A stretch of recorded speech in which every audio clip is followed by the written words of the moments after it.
Chapter 6:25. Moonlight scattered on the windowsill, and the white cat was lying there lazily. Sometimes it wagged its tail, and sometimes it opened its eyes to look at lame Minkai, who had been sitting on the chair silently for a while. If Lakis had not looked for him on the way, White Cat would have thought that this guy would sit there until dawn, until the flames of war reignited. Actually, to you, one more princess or one less princess doesn't make a difference. White Cat State Zero raised its head and looked at Ray Minkai with a faint smile.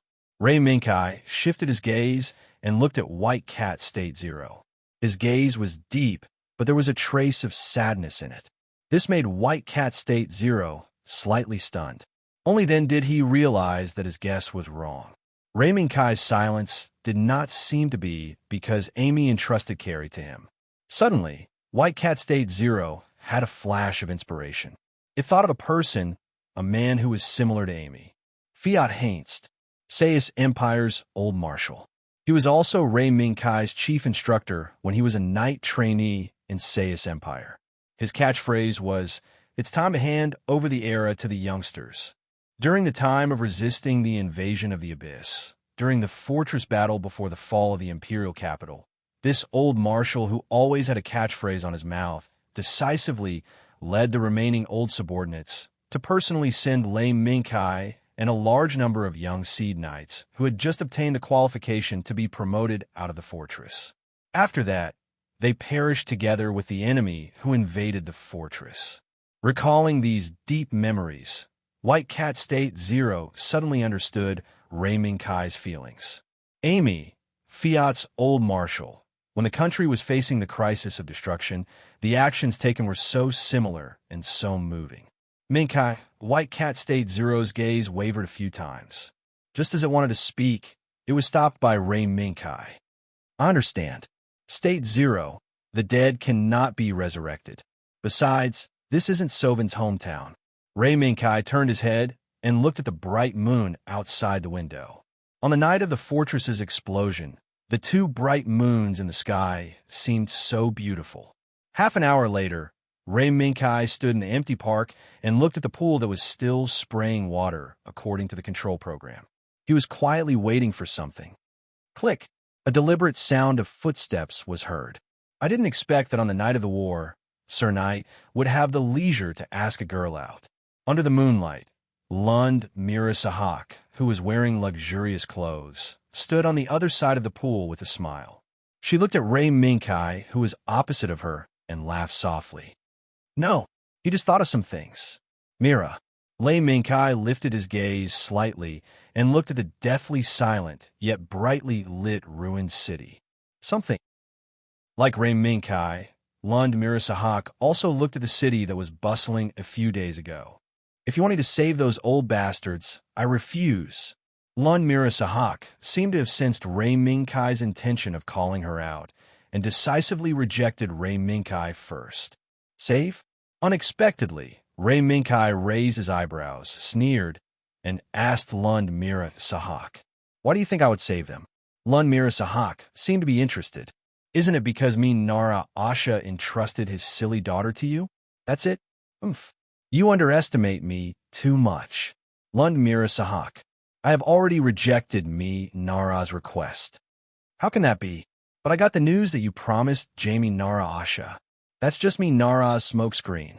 It's because I gained Siegel Klein's trust.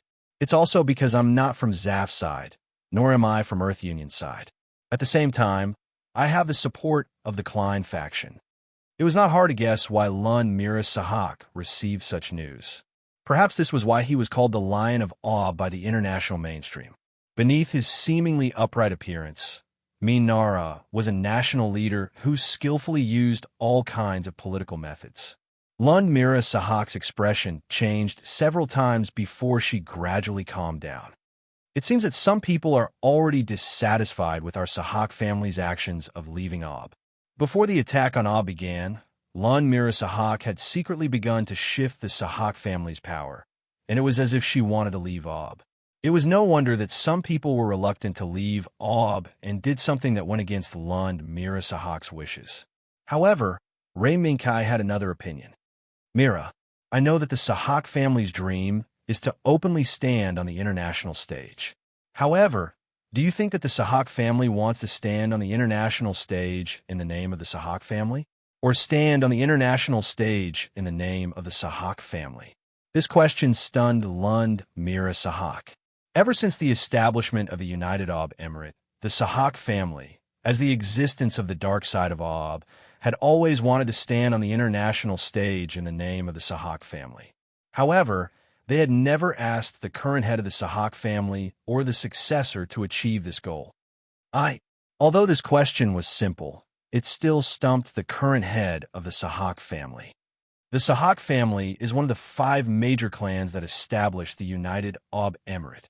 As one of the 5 pillars supporting Arab, people always remember the Ashak family as the representative of Arab, and not the Sahak family who put in so much effort for Arab's peace. The world always praises the wisdom of Jamie Nara Ashak, the glory of the Ashak family, but they don't know the Sahak family who put in so much effort to create Arab, to fulfill the promise of Jamie Nara Ashak. After pausing for a while, Ray Minkai glanced at Lund Mira Sahak, who had an uncertain expression, and continued. At this point, perhaps the previous heads of the Sahak family were unwilling to accept the status quo, and even had the desire to openly stand on the international stage in the name of the Sahak family. Ray Minkai's words might have struck a chord in Lund Mira Sahak's heart. Yes, no matter if it was Lund Mira Sahak or Lund Gina Sahak, as the most outstanding sibling of the Sahak family, they had a great reason to despise Cuddly Yura Ashak, this young girl who was close to being useless. She had no knowledge of the actual situation of Arab, and only knew how to chase after Jamie Nara Ashak's glorious appearance. This sibling pair truly looked down on her. This is a provocation. Night. The expression on her face gradually became calm. When Lund Mira Sahak once again raised her head to look at Ray Minkai, she already had the look of someone who had everything under control. Yes, this is a provocation. Ray Minkai didn't defend himself. On the contrary, he readily admitted it. Lund Mira Sahak calmly looked at Ray Minkai and didn't speak for a long time. It wasn't until the moment the water performance in the pool came to an end that she slowly opened her mouth. Although this is a provocation, but I accept it. The Sahak family will inevitably stand on the international stage in the name of Arab. This I can guarantee. Lund Mira Sahak glanced at Ray Minkai and suddenly smiled. Is that so? Well then, let me wait and see. Respected Guardian Knight. The gentle music sounded again. Following the splashes of the colorful neon lights, Lund Mira Sahak's figure quietly disappeared, leaving Ray Minkai standing alone at the edge of the pool. He once again returned to the moment before Lund Mira Sahak's appearance. Kai, are you sure you really want to do this? A withered old tree will die in the end. But if a withered old tree can light up the path for a new seed, then the old tree will burn itself without regret and become the flame that lights up the path ahead. This is what the old marshal once said. State Zero, this won't stop me. Perhaps this can be considered as making up for the regret of the past. Ray Minkai understood the meaning of the white cat State Zero. Forget it. Anyway, you could decide for yourself. Moreover, I don't think that the head of the Sahak family will be nice to those old farts. Hearing this, Ray Minkai lowered his gaze and looked at the neon lights under the pool. As long as they don't die. Thus, the decision regarding Rummy and the others was made. After sorting out his emotions, Ray Minkai walked out of the park, only to find that there was already a jeep parked at the entrance of the park. Standing beside the jeep was a black-haired girl wearing a white coat. Lux, why are you here? Lux, who was disguised as Audrey, smiled gently when she saw Ray Minkai walk out of the park. The matter, is it all settled? Lux immediately noticed Ray Minkai's abnormality. However, she did not know where Ray Minkai's abnormality came from, nor did she know how to share Ray Minkai's burden. All she could do was silently watch Ray Minkai. After Ray Minkai settled the matter, she would wait for Ray Minkai on the way back. Ray Minkai's heart trembled, and his gaze softened. Obviously, he had sensed Lux's feelings. It's settled.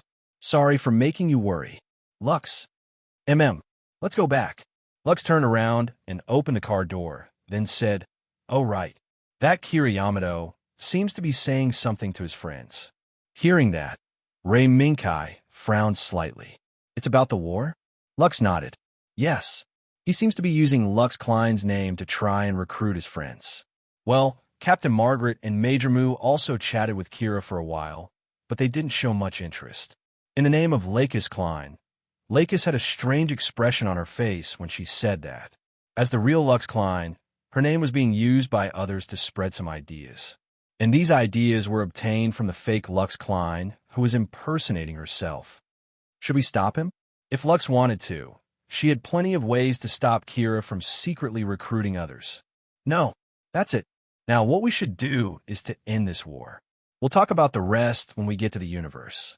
After knowing that Kira's idea of secretly recruiting others came from the impersonator who was impersonating herself, Lux didn't have the mood to pay attention to Kira. Okay, night left in the end. After a night of intense dispatch and repair, Aubrey, or the Earth Alliance, did their best to restore the strength in their hands to a level where they could fight. But compared to the Earth Alliance fleet, which had a strong military force and didn't care about temporary losses, Aubrey's current state was already exhausted.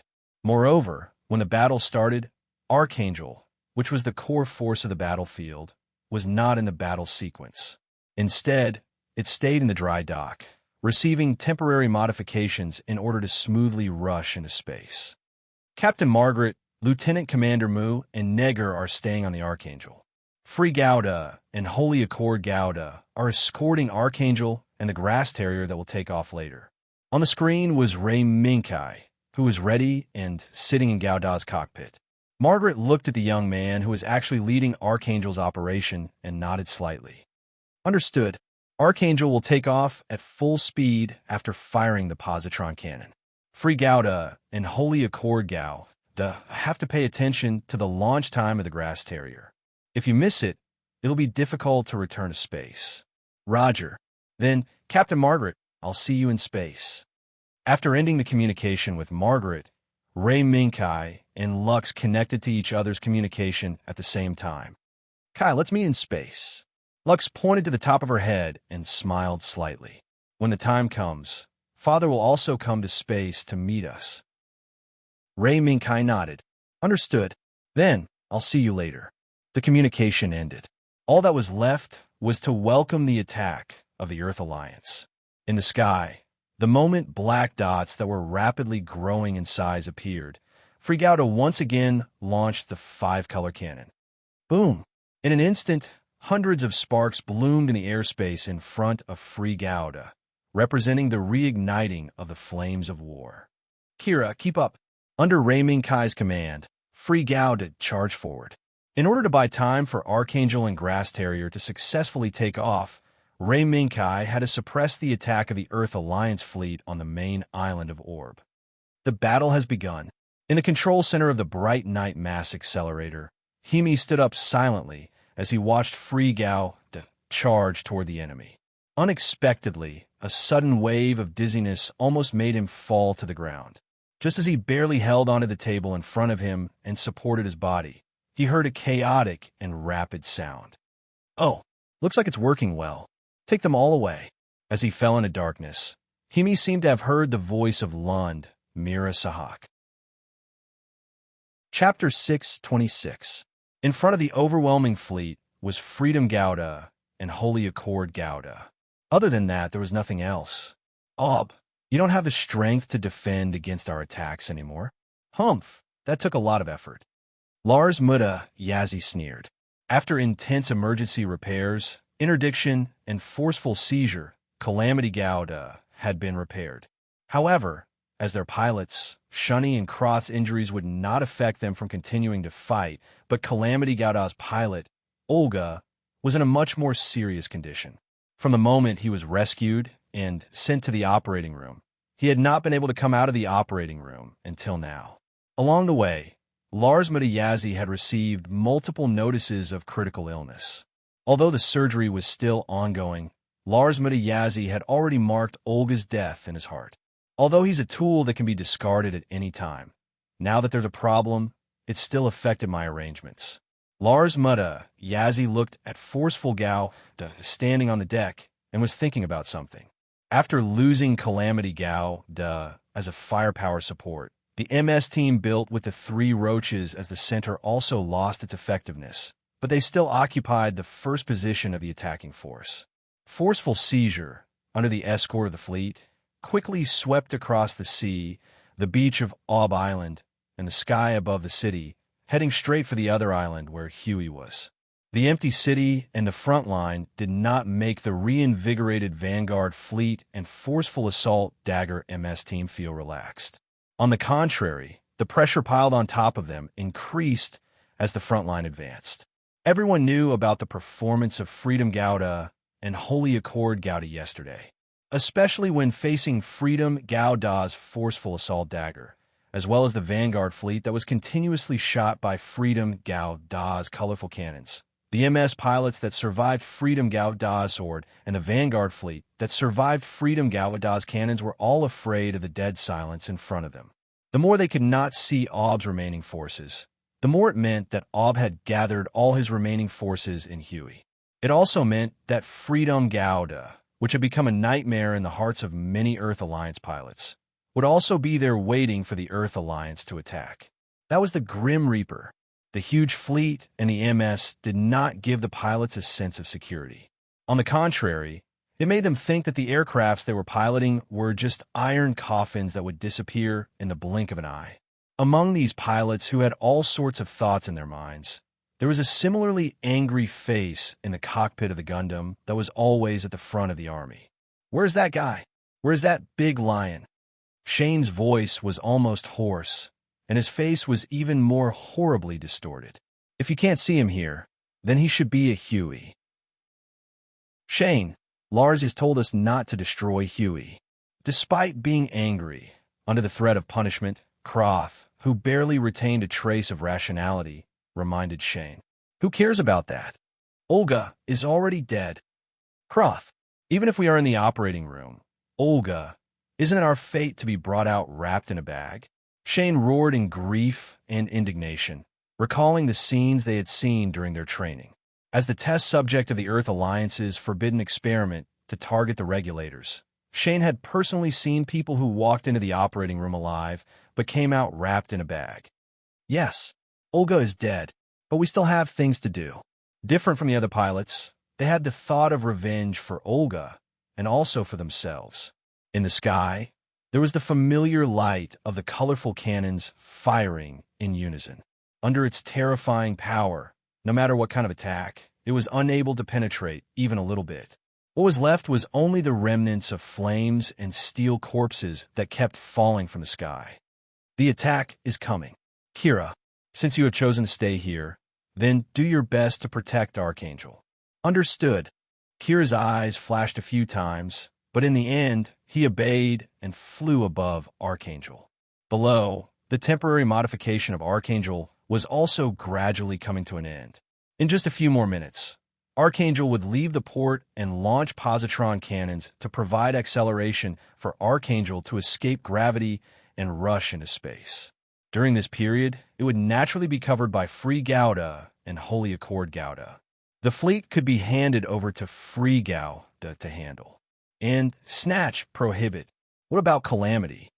Ray Minkai glanced at the Snatch Gauda and Prohibit Gauda on the radar, but he couldn't find Calamity Gauda. On second thought, maybe Calamity Gauda was already crippled by Free Gauda in the previous battle, or maybe something happened to Pilot Olga. Of course, this also meant that the battle would become easier. "Kira, he's here. I'll leave Snatch and Prohibit to you." "Understood." Free Gauda spread its light wings, and a scene that made the pilots of Earth Alliance terrified appeared again. Afterimage. It was still an afterimage. Under that pair of gorgeous light wings, Free Gauda seemed to be omnipresent, constantly appearing everywhere in this airspace, using the colorful cannons to draw death zones full of flames in this airspace. In just a short moment, the Vanguard fleet, which was advancing in the form of a large fleet, scattered and flew everywhere, using all their strength to escape from Free Gauda's attack range at the fastest speed. In the blink of an eye, The sky above Bright Night was full of Vanguard fighters flying everywhere, as well as Frigauda, who was chasing after them. Under the sky that was constantly exploding with sparks, the pilots of the assault dagger team, who were advancing quickly toward Bright Night under the cover of the jungle, could not help but gulp when they saw Frigauda chasing after the Vanguard fighters. If not for the Vanguard fleet, the ones being hunted down by the Freedom Gundam would have been the short swords. Hurry up! Take advantage of the fact that those two terrifying airframes are entangled. Afraid that their actions would be discovered, the assault dagger team sped up and rushed out of Bright Night. On the other hand, Gouda relied on his quantum virus distribution system to block the actions of Snatch Gouda and prohibit Gouda, an enemy you can't see. Sean, it's that red airframe. Can you see it? Beams of light shot out from close range, interrupting the action of snatching Gouda and rushing toward Free Gouda. This also made Krot realize that other than Free Gouda, there was another airframe that they needed to be cautious of. No, I don't see it. Splashes kept exploding in front of Gouda. Sean tried his best, but he still could not see the figure of Holy Accord Gouda. He could only dodge between the water pillars that kept exploding. If not for the fact that Prohibit Gouda had already been repaired, he would have followed in the footsteps of Calamity Gouda and fallen to the bottom of the sea under the beam attacks of the Holy Accord Gouda. However, Prohibit Gouda was also in such a sorry state. Kira, who was piloting the Holy Accord Gouda, would not be as ruthless as Ray Minkai, aiming for the vitals and eliminating the threat as quickly as possible. Damn it! Damn it! What's going on with that red airframe? No matter how Krot tried, Snatching Gouda was still unable to see the existence of the enemy. He could only dodge under the attacks of the Holy Accord Gouda, unable to get close to the Free Gouda at all. The Free Gouda, the Holy Accord Gouda, has entangled the enemy's attack. Captain Margaret, Chance. Lakis, who was watching the battle in the sky, immediately sent out a signal after the Free Gouda and the Holy Accord Gouda blocked the Vanguard fleet and prohibit Gouda. Margaret nodded slightly. Archangel, depart. At the same time, launch the positron siege cannon. Target, in front of Archangel. Understood. Archangel, depart. The pure white battleship slowly left the dry dock and soared into the blue sky above. The moment the positron siege cannon was launched, a dazzling light that was enough to attract the attention of most people erupted. Boom! Another sun rose in the sky at this moment. The moment it appeared, a dazzling light and a powerful energy shockwave wrapped around Archangel from top to bottom. At this moment, Archangel, which was wrapped in the shockwave formed by the positron siege cannon, seemed to have ridden a storm rushing into space as it rushed into the sky at a speed visible to the naked eye. That's white. It's trying to run.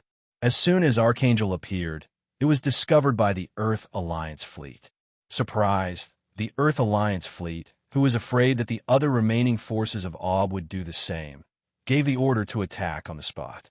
Therefore, the assault dagger unit in the jungle no longer concealed their movements and rushed out of the jungle, heading straight for Bright Night.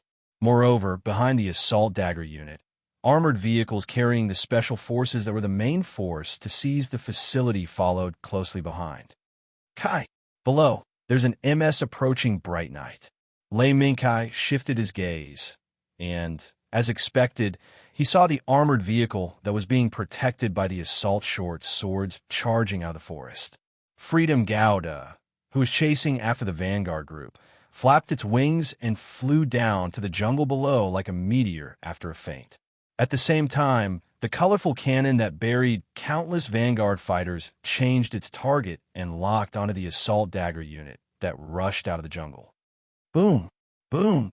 The jungle that Freedom Gouda flew through turned into a sea of fire, making the assault dagger unit unable to take another step forward. Monster!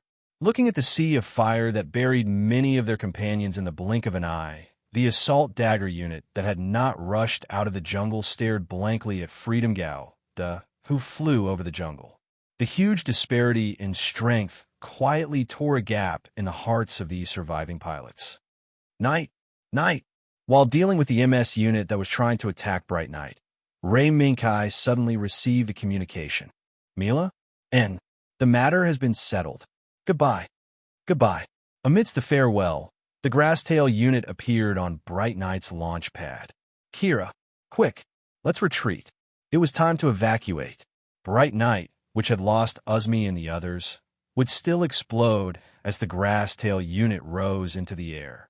Under Ray Minkai's persuasion, Lun Mila Sahak, who understood that the existence of herself and the Sahak family was because of Aubrey, would not give up Bright Knight and Dawn Society to Earth Alliance. Therefore, she chose to do the same thing as Uzmi. The Grasstail unit, which was speeding along Bright Knight's accelerated orbit like lightning, became the focus of the battlefield, but MS unit had no way to stop the Earth Alliance's fleet. This was because their goal was to seize Huey, not to destroy Huey. Kira, who understood this, kept increasing the speed of Holy Accord Gouda, trying to get as close as possible to the Grasstail unit that was speeding along in orbit. However, the Holy Accord Gundam was one step too slow. No matter how fast it sped up, it was still a step behind and could not catch the grass bundle. Kira, catch it! At this time, a stream of light passed behind Holy Accord Gouda and caught Gouda at the same time. It was free Gouda. When the gorgeous light wings unfolded in front of Kira, Kira suddenly had the illusion that with the help of this pair of light wings, there was no need to take the Grasstail unit into space. Just by relying on its own terrifying thrust, it was enough to free Gouda from the shackles of gravity and enter space. Sean, they're leaving. Chase them. Gouda, who had been pestered by Holy Accord Gouda for a long time, hurriedly chased after them, but it was impossible to catch up to free Gouda, not to mention Gouda, who was following behind. Or, after this battle, the wing-type Radiance Bearer would become their nightmare. A nightmare that they could not catch up to no matter how hard they chased. He could only give it his all and watch helplessly as the pair of wings of light soared into the sky in frustration.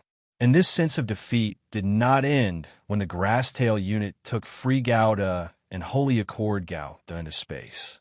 Instead, the moment the Grasstail unit left its acceleration orbit, two terrifying explosions set off at the location of Bright Knight and Dawn Society, pushing it to a deeper level. How is this possible?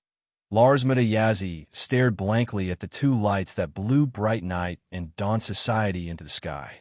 Tommy Nara Asha, you lunatic! Even if you die, you still want to take Bright Knight and Dawn Society away. The attack and defense battle of Abu was over. Earth had invested countless manpower and material resources to take down Abu, but it had lost its value. And all of this seemed to have nothing to do with the young man who had fainted from crying in the bridge of the Grasstail unit. For her, Tommy Nara Asha's martyrdom was something that she could not accept. From the moment she was forcibly brought to the Grasstail unit, she had never seen her father again, nor had she contacted him. It was as if the Grasstail unit was a cage that imprisoned her. Never let her see her father. Never let her hear her father's voice. It was not until the moment the Grasstail unit lifted off that the girl saw Bright Knight, which was swallowed by the dazzling light. Above the void, Free Gouda slowly folded his wings, flew away from the Grasstail unit, and landed on the deck of Archangel. Captain Margaret, please go to these coordinates. There are people who will receive us there. Chapter 6:27. Ptolemy Base on the Moon. This lunar base, built by the Earth Alliance with the Moon as a relay point, was busy all the time. In the midst of this busy scene, a female soldier with the rank of major was standing on the edge of the aisle, looking at the extremely familiar but different brand-new battleship in front of her. It was conspicuous but alone. It had both takeoff and positron siege cannons on the left and right of the runway. There was also a standalone but tall bridge. There was also a body with the same shape, but with black paint as the main appearance. If the black is replaced with white, I'm afraid this battleship will be the Archangel, right? The female soldier who was watching this new black battleship was none other than Bakilialu, who had bid farewell to Maru and the Archangel earlier. She was ordered to come to the universe, to the lunar base of the Earth Alliance, Ptolemy. As soon as she arrived here, Bakililu was told that she was about to become the captain of the new battleship Archangel, which was based on the Archangel. Bakililu was not surprised by this order. However, after receiving this order, the news of the fall of the Alaska base also reached Bakililu's ears. Therefore, Bakililu, who was anxious, sad, and even anxious to know the news of Maru and others, could only stand here and watch the situation of the Archangel in her free time. She knew that even if she ran to ask the person in charge of this base, she would not get any effective results.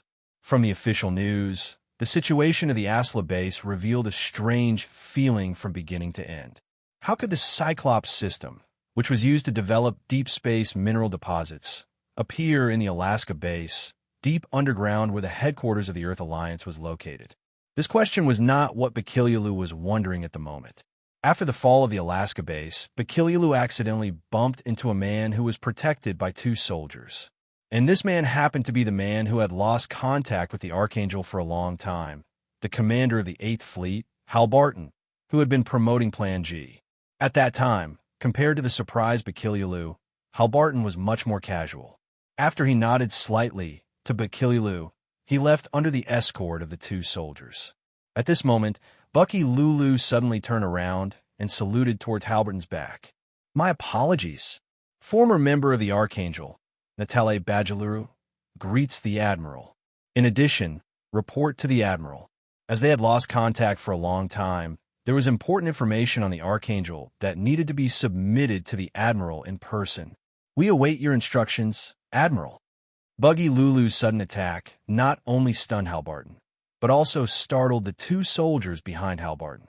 After they looked at each other, a soldier stepped forward and stood between Bucky Lulu and Hal Barton. "I'm very sorry, Major."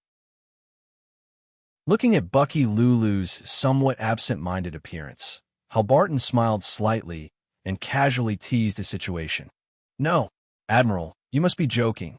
Bucky Lulu was shocked and quickly said seriously, "This is just a temporary low point. This war still needs people like Hal Barton to be able to usher in the dawn of the end." Hal Barton waved his hand, and the smile on his face seemed to be a little bitter. "Major Nadel, what are you talking about? Right now, I'm just an old man sitting here, wasting my time." "No, Admiral." Bucky Lulu looked anxious, but before she could finish speaking, she was stopped by Hal Barton. "Okay, today is just a chat. Major Nadel, what's the situation on the Archangel? I heard that after the battle at the Alaska base, the Archangel disappeared. What the hell is going on?"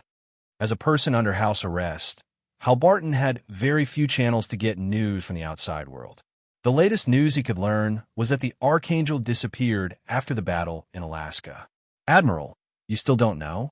Bucky Lulu naturally knew about the news about the Archangel, but Hal Barton's situation once again surprised Bucky Lulu. "Yes, right now, I'm just a lazy guy who likes to eat and do nothing." Hal Barton laughed, but his gaze was fixed on Bucky Lulu's eyes. "Is that so?" Bucky Lulu sighed slightly, and then told him what she knew one by one. During her narration, Hal Barton suddenly frowned. Sometimes he relaxed, sometimes he asked Bucky Lulu for details, and sometimes he let Bucky Lulu continue to talk. Nearly an hour has passed since the conversation started. "I see. Was it two unknown MS that rescued the Archangel? One of them is very similar to Assault?" Hal Barton recalled the information Bucky Lulu said, trying to connect them together and try to piece together the truth as much as possible. "Yes, from the photos circulating in the Army, one of the airframes with light wings should be the airframe developed based on Assault Gouda. But we don't know who it belongs to." In fact, when Bucky Lulu told Hal Barton about the battle in Alaska, Hal Barton also had a rough guess in his heart. Sure enough, the seed is beginning to sprout. The Archangel's intention of landing smoothly at the Alaska headquarters finally began to bear the fruit that Hal Barton was looking forward to. However, this fruit may not be picked by the Earth Alliance. At least, the current Earth Alliance was not qualified to pick this fruit at all. Let's call it day. Major Nadel Bucky Lulu. Bucky Lulu, who was somewhat unsatisfied, did not expect Hal Barton to make an eviction order and let her leave. "Admiral, now the Archangel." Bucky Lulu subconsciously wanted to say something, trying to get Hal Barton to come out of hiding, but she was interrupted by Hal Barton again. Okay, Major, you are the captain of the Archangel now. I'm just an old man who is semi-retired. I'll leave the rest to you. There was no room for negotiation. There were no flaws. Bucky Lulu was asked to leave the room by Hal Barton. Looking at the door slowly closing, Bucky Lulu couldn't say anything more. She knew that if she wasn't careful, the people inside would be locked inside. She already understood. The Admiral of the 8th Fleet she was familiar with, Duan Hal Barton, who advocated Plan G, was probably gone. However, she didn't know. Her leaving figure was watched by the upper echelons of the base. Humph. I didn't expect natal Bucky Lulu to have such a relationship with Hal Barton. A voice full of hatred came from the shadows. No, don't make a fuss. As long as you stay on that ship, there are almost no people who won't be involved with Hal Barton. Brigadier General Hampton. After another slow baritone voice sounded, he continued to say, "That's right. But even so, it can't hide natal Bucky Lulu's talent. Among our candidates, only she is qualified to be the captain of the Archangel." Humph. That's it. Anyway, the 8th Fleet has been dismantled by us, and Hal Barton can only stay in the depths of this base until he dies of old age. Hee. That's true.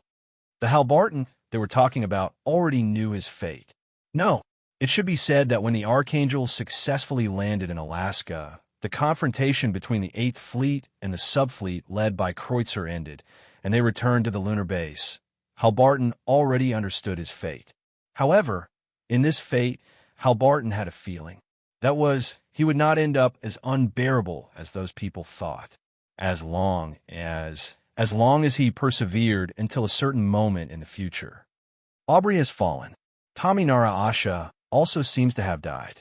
Then, the seed he left behind should also have come to the universe. The opportunity should come soon. The seed in Halberton's mouth was no one else. It brought the Archangel and the grass curly tail to the abandoned L4 Lagrange point. This used to be a busy colonial satellite group. But as the war between Zaft and the Earth Alliance became more and more intense, the L4, which was spread by the flames of war, could not escape the fate of being abandoned. Because of this, it also became a temporary birthing point for the Archangel and the grass curly tail. The code comparison is complete. It's the tail of the giant snake and the recovery house that left first. In the airspace where many fragments were floating, behind the flashing light was the giant serpent's tail and the mothership of the recovery house. Okay, now that we're here, everyone can take a rest. Near L4 Mendel was a space desert. As long as no accidents happened, no one would come here. In Raymond Kai's memory, the Zaft and the Earth Alliance that appeared later was still far from appearing. Indeed, after confirming that there were no signs of enemies around, Margaret and the captain of the grass curly tail discussed for a while and arranged for people to be on duty and off duty. Otherwise, after the battle, they would not be able to hold on for long. Audrey, are you free? Ray Minkai winked at Lakis. It's my day off. Come over now. Lakis responded understandingly, then entrusted the matter to Miriaria and followed Ray Minkai to Naku. Then, after getting Margaret's permission, the two piloted the airship and flew toward the colonial satellite Mendel in front of them. This was not an adventure game that the two of them wanted to play. Instead, in this colonial satellite, there were already people waiting there, waiting for the arrival of Ray Minkai and Lakis. When their airship flew past the mothership of the recycling hut, Law's Red Heretic also flew out of the mothership. After waving at Lay Minkai and Lakis, it took the lead to fly into Mendel to clear the way for them to land. Why is Father waiting for us in this colonial satellite? Lakis looked at Mendel, which was getting closer and closer, and was very confused. Maybe this colonial satellite is the birthplace of the legendary, most focused on integration ? A red light appeared at the edge of Ray Minkai's eyes.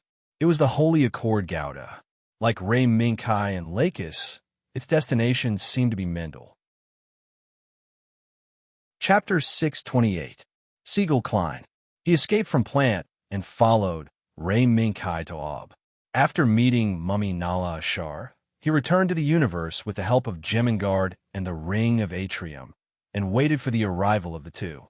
The colonial satellite Mindel had been abandoned for a long time, but for some reason, the Ring of Atrium still secretly set up some safety points on this desolate colonial satellite, and these safety points provided a shelter for Siegel Klein. Sir, I hope you don't mind this environment. This was the first time Jemingard saw the true face of the actual owner of the Ring of Atrium. Although it was a little unexpected, it was expected. Are you Jemingard? I've heard Lux mention you. Thank you very much for everything you've done for Lux. It was also the first time Siegel Klein saw the hidden chess piece that the Klein family had set up on Earth, the leader of the Ring of Atrium. Even though Siegel had heard about Jormungandr from Lux earlier, Siegel still didn't know what was going on. But after seeing it in person, Siegel realized that the Jemingard described by Lux seemed to be somewhat different from the Jemingard in front of him. No, that's what I should do. His long black hair swayed gently, and Jemingard's face was neither servile nor overbearing. He did not show a trace of excitement because of Siegel's praise and gratitude. Even so, I'm very grateful to you and the Ring of Atrium. To be honest, when I took over the position of the head of the Klein family, I couldn't believe that after such a long time, the people who had never contacted the Klein family would respond to our Klein's call. Siegel couldn't help but sigh as he recalled Lux's expression when she told him the whole story and how she still had a hint of luck on her face. This is our fate. Sir Siegel.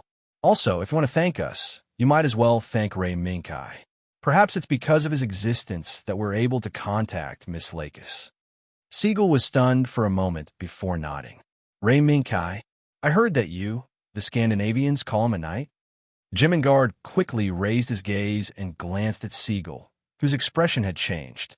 Yes, since the Silver Wind incident, everything Ray Minkai had done was indeed worthy of the title of knight. In other words, other than Ray Minkai, perhaps no one in the world can be called a knight. After saying that, Jemingard added, this is the consensus of everyone in the Ring of Midgard. I hope Lord Siegel won't blame them too much. While it was said to be a consensus around the circle of Midgard, Siegel knew that it was perhaps a consensus around the circle of Midgard, or even Scandinavia. Knight Ray Minkai. Indeed, the more he learned about Lay Minkai, the more impressed he was with Lay Minkai. Ever since the Silver Wind incident, Lay Minkai had stayed by Lakis' side without any complaints. In fact, during many dangerous situations, not only did Lay Minkai not abandon Lakis, he even brought Lakis all the way through. Such perseverance, such an experience. It made Siegel sigh and rejoice. If it wasn't Lay Minkai who accompanied Lakis, Lakis would have probably been sent to the moon base of the Earth Alliance as a hostage the moment she stepped onto the Archangel. Then, she was rejected by Plant for the reason of impersonation and was then executed by Earth. The moment such a terrifying thought appeared, Siegel could not help but shudder. At this moment, a rhythmic glimmer quietly lit up on Jemingard's wrist. It was a signal from the port. Lord Siegel, the knight and Miss have arrived. After some things were said, Jemingard also let go of the way he addressed Ray Minkai. After all, this was also the way Siegel addressed him. Okay, let's go. In Mendel's cosmic port, the Red Heretic pushed away the debris floating around the port that was usually used as cover, and slowly placed the airship that Lay Minkai and Lakis were in at the berth. Then, under Law's control, after giving a thumbs up to the airship, he turned around and left the port, heading to Song Yun-wei, who was on guard duty. Luo is really full of energy. After picking up the white Cat State Zero lying on the console and putting it on his shoulder, Ray Minkai and Lakis got off the airship. Once they got off the airship, Lakis' pink hair fluttered. She took a few steps forward and gently landed in front of the figure guarding the exit of the airship. Father! Lakis shouted excitedly. Lakis, you're back. Very good, very good. Siegel, who left Aubrey first, said that he was not worried about Lakis who stayed in Aubrey, but that was a lie. When he saw Lakis return to him in perfect condition, Siegel's heart finally settled down. I'm back. Father. I said, Father, you don't have to worry. With Kai, I'll be fine. How could Lakis not know what her father was worried about? However, after experiencing a series of events, Lux was no longer as weak as before. Kai is it? Siegel already knew that Lakis called Ray Minkai affectionately. But under the chemical effect of Jemingard's words, Siegel had some changes to it. Ray Minkai no Kai, I'll call you that. Siegel's sudden affectionate attitude made Ray Minkai a little stunned. But inadvertently, after Ray Minkai saw Jemingard's unfathomable eyes, he knew that Siegel's sudden affectionate attitude might be Jemingard's doing. But what was there to be surprised about? It's my pleasure, Speaker, Ray Minkai humbly replied. But Siegel was a little unhappy. You don't have to call me Speaker. Right now, I'm just an ordinary person. If you're willing, you could just call me Uncle. Uncle. At this moment, Ray Minkai seemed to feel two gazes focused on him. One was Lakis's.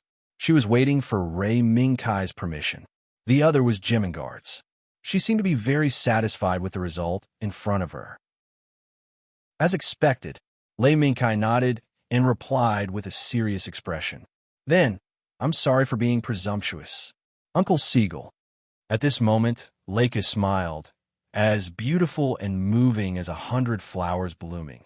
Jemingard smiled, but it was a confident smile that showed that everything was under control.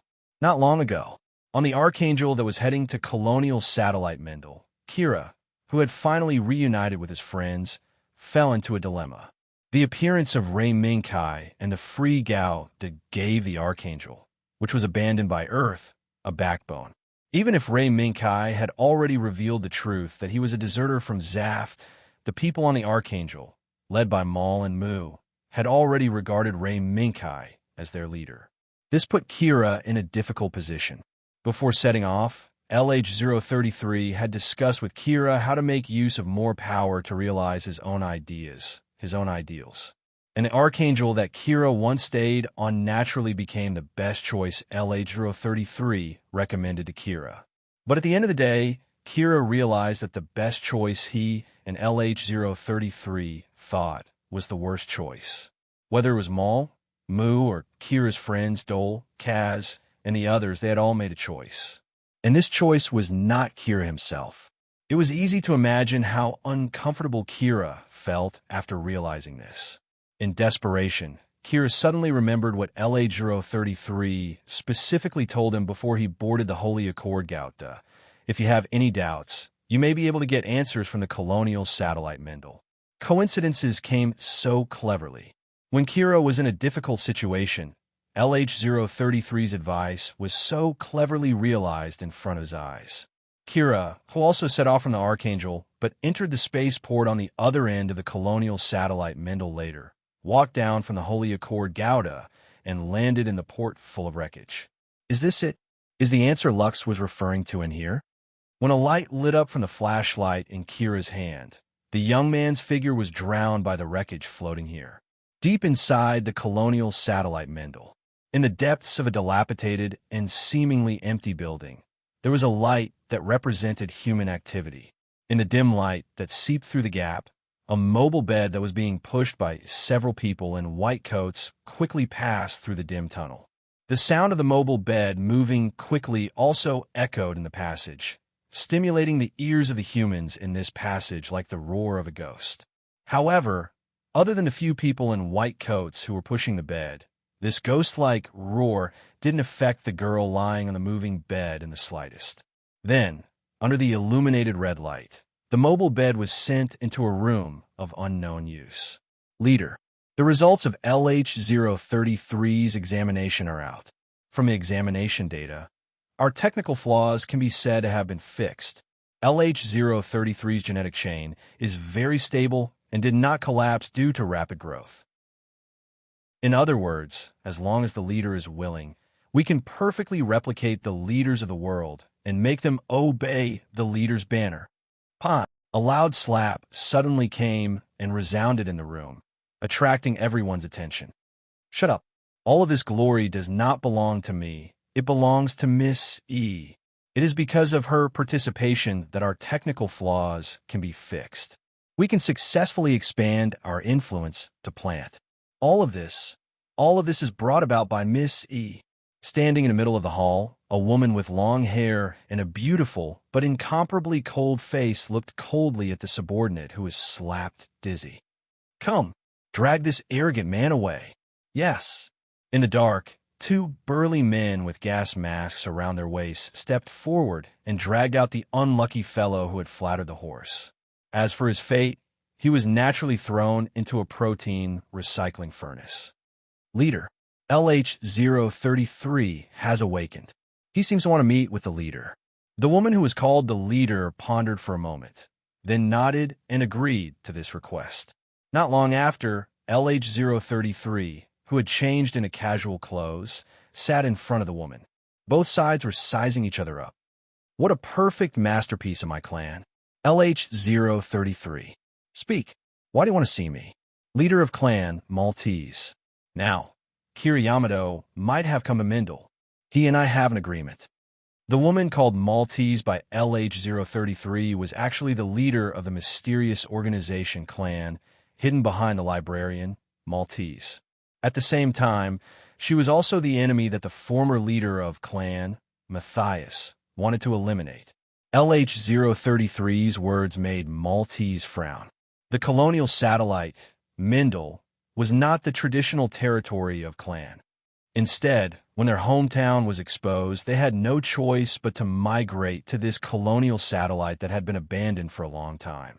Originally, this plan was adopted to provide support for Miss E's actions at close range. However, when clan came to Mindle, they found that there were already traces of other people's activities here. In order not to expose her whereabouts, when Maltese settled her people, she also secretly collected information about the other party. However, she was unable to see through the other party's identity. The only thing she knew was that the other party did not seem to want to have a conflict with Maltese. Under such circumstances, LH-033 actually led Kira Yamato to this colonial satellite without permission. Was he not afraid of being discovered by that mysterious neighbor who was unknown whether he was friend or foe? Just as she was about to get angry, Maltese forcefully controlled her emotions. LH-033 was the core of Miss E's plan.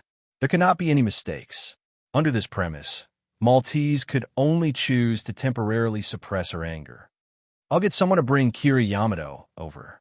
When the time comes, I hope you can behave yourselves." "I will, Patriarch." LH-033 lowered his head and replied softly. On the other side of Mindle, after Ray Minkai and Lakis told Siegel about the battle with Aubrey and Hemi's situation, this short gathering was interrupted by Gemengard. "I'm very sorry, Lord Siegel, Miss Lakis, and Sir Knight.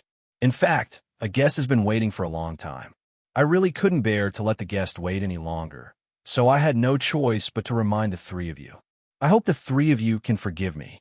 Gemengard's performance displeased Siegel and Lakis, but it gave Ray Minkai a strange sense of déjà vu. Gemengard's actions and tone at this moment seemed to be somewhat similar to a certain black-bellied maid. He was still an old fox after all. Siegel paused for a moment and asked, "May I know who Miss Gemengard's guest is?" Gemengard smiled softly. "This guest is an old friend of His Excellency Knight and Miss Lakis. He asked me to pass on a message to His Excellency Knight." "What message?" Ray Minkai asked. "The enemy who took everything from me is here. Today is the day of my revenge. I hope Knight can help me. Stay with Matthias." After repeating what she wanted to convey, Gemengard quietly waited for Siegel, Lakis, and Ray Minkai's reply. "Matthias? You knew he was waiting for me here?" Ray Minkai naturally remembered Matthias, but he didn't expect Matthias's enemy, who was also his sister, Maltese, to be on this colonial satellite. "No, this is just a coincidence. Originally, we only landed on Mindle for the purpose of building a preparatory stronghold around the ring of Midgard. But we didn't expect that we would witness the arrival of the clan with our own eyes. Therefore, after that, we placed some of our attention on this faction that calls itself the clan." Gemengard smiled and looked at Lakis. "Today, not only does the clan exist on this colonial satellite, but there's also a guest with the same face, voice, and even memories as Miss Lakis." Chapter 629. Passing through a quiet and empty passage, passing through a gray and silent street. When Kira stood in front of the building, he found that someone was already waiting for him. It seemed that this was the place LH033 was talking about. Kira's eyes met with the person waiting there. After that person signaled Kira to follow, he turned around and walked into the dilapidated building. "Excuse me, is Lux here?" Although Kira followed behind, he still subconsciously asked when he stepped into the unknown darkness. However, the person leading the way didn't do so, nor did he pay any attention to Kira. He just silently completed his task. The two strolled in the darkness one after the other. If it weren't for the increasingly bright light in front, Kira would have looked back to see how far he had walked in the darkness. "She's here. Go in." Walking out of the darkness and stepping into the bright light, the person leading the way turned slightly and opened the iron door under the light. The heavy, slow, and ear-piercing sound shook Kira's spirit. He subconsciously cast his gaze behind the iron gate where the card was punched. "Please come in. Miss is waiting for you inside." "Miss?" Kira was taken aback.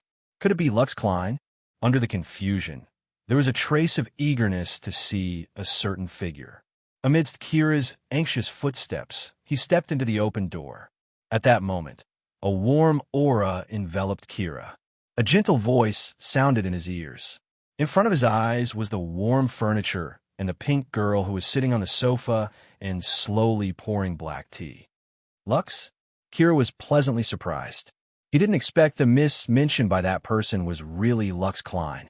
Hearing Kira's surprised voice, LH033 put down the teapot and turned to Kira with a gentle smile.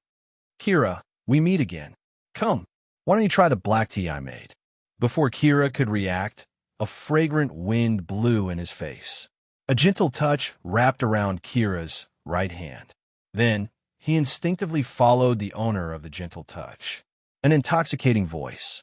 It was a figure that made people unable to help but feel gentle.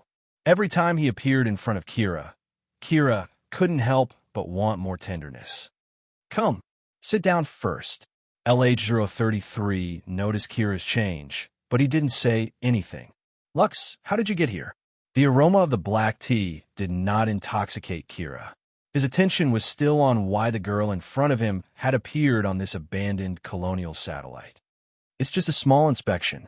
LH033's movements paused for a moment, but Kira didn't notice. "Check." Kira was a little confused, but due to his trust in the pink girl in front of him, he didn't ask any more questions. This allowed LH033 to breathe a sigh of relief. If Kira continued to insist on why she left plant and appeared on this abandoned colonial satellite, she would not be able to convince Kira. Could it be that LH033 would confess that he was a photocopier who originated from Lakes Klein? Yes, it was just an inspection. Although this colonial satellite is abandoned, the facilities here are very advanced. At the same time, there are not many idle people here. LH033 casually responded to Kira's doubts, then picked up the teacup and took a sip, then brought the topic back to Kira. "Kira, is there a problem on your side?" Hearing this, Kira nodded. Although he met up with the Archangel and even his friends didn't agree with his philosophy. They only agreed with the actions of Mecha, who piloted the Free Gouda and rescued everyone on the Archangel. This frustrated Kira greatly. He quietly listened to Kira's story, listening to his complaints. The encouraging smile on LH033's face also made Kira's frustrated heart gradually recover. "Really? I didn't expect him, Mecha, to be one step ahead. But this is not a big problem. Although the Archangel doesn't agree with your philosophy, please don't be discouraged. In this world, there are still other people who agree with your philosophy." "Others?" "Yes, others. For example, Maltese, a very important person. She has always wanted to meet you. Now, maybe it's a good opportunity." Kira frowned slightly when LH033 mentioned her, Maltese. Listening to LH033's description, she seemed to be a very powerful woman. Could it be that the facilities here were owned by this woman named Maltese? If it was true, Kira seemed to understand why LA-033 would come to this colonial satellite Mendel after failing to recruit the Archangel. Maltese, all of a sudden, an ear-piercing alarm sounded. Before LA-033 and Kira could react, a strong tremor followed the siren and wantonly struck the building. Rumble. Under the strong vibration, the soft light dimmed and brightened. The black tea in the cup scattered on the table and dripped along the table to the ground, staining LH033's white skirt with red spots. Be careful! The moment the teacup rolled off the table and smashed, Kira flew up and pulled LH033, who was careless and lost her balance due to the vibration. Thank you, Kira. Kira's steady and powerful body made LH033 feel at ease, but now was not the time to be tender. Let's go. Let's go see what happened. LH033 gently pushed Kira away and took the lead to walk to the door. Kira couldn't help but feel a sense of loss, but he still followed behind LH033. Outside the passage, the strange sound mixed with the alarm and the strong vibration became more intense and harsh. Silhouettes continued to pass through the depths of the passageway, as if they were responding to some situation. LH033's eyes flashed with a dignified look. She seemed to have understood what was going on. Kira, come with me. In the current urgency, she must first find Maltese before deciding what to do next. At the same time, outside the building, a group of well-trained mercenaries followed the plan and launched a fierce bombardment on the building occupied by the clan. All kinds of cannons had long been retired by the Earth Alliance. There were even some tanks in active service that were pulled here by these mercenaries. They surrounded the building so tightly that not even a drop of water could leak out, constantly emitting roars of bombardment. What a big lineup. Aren't you afraid of scaring people away?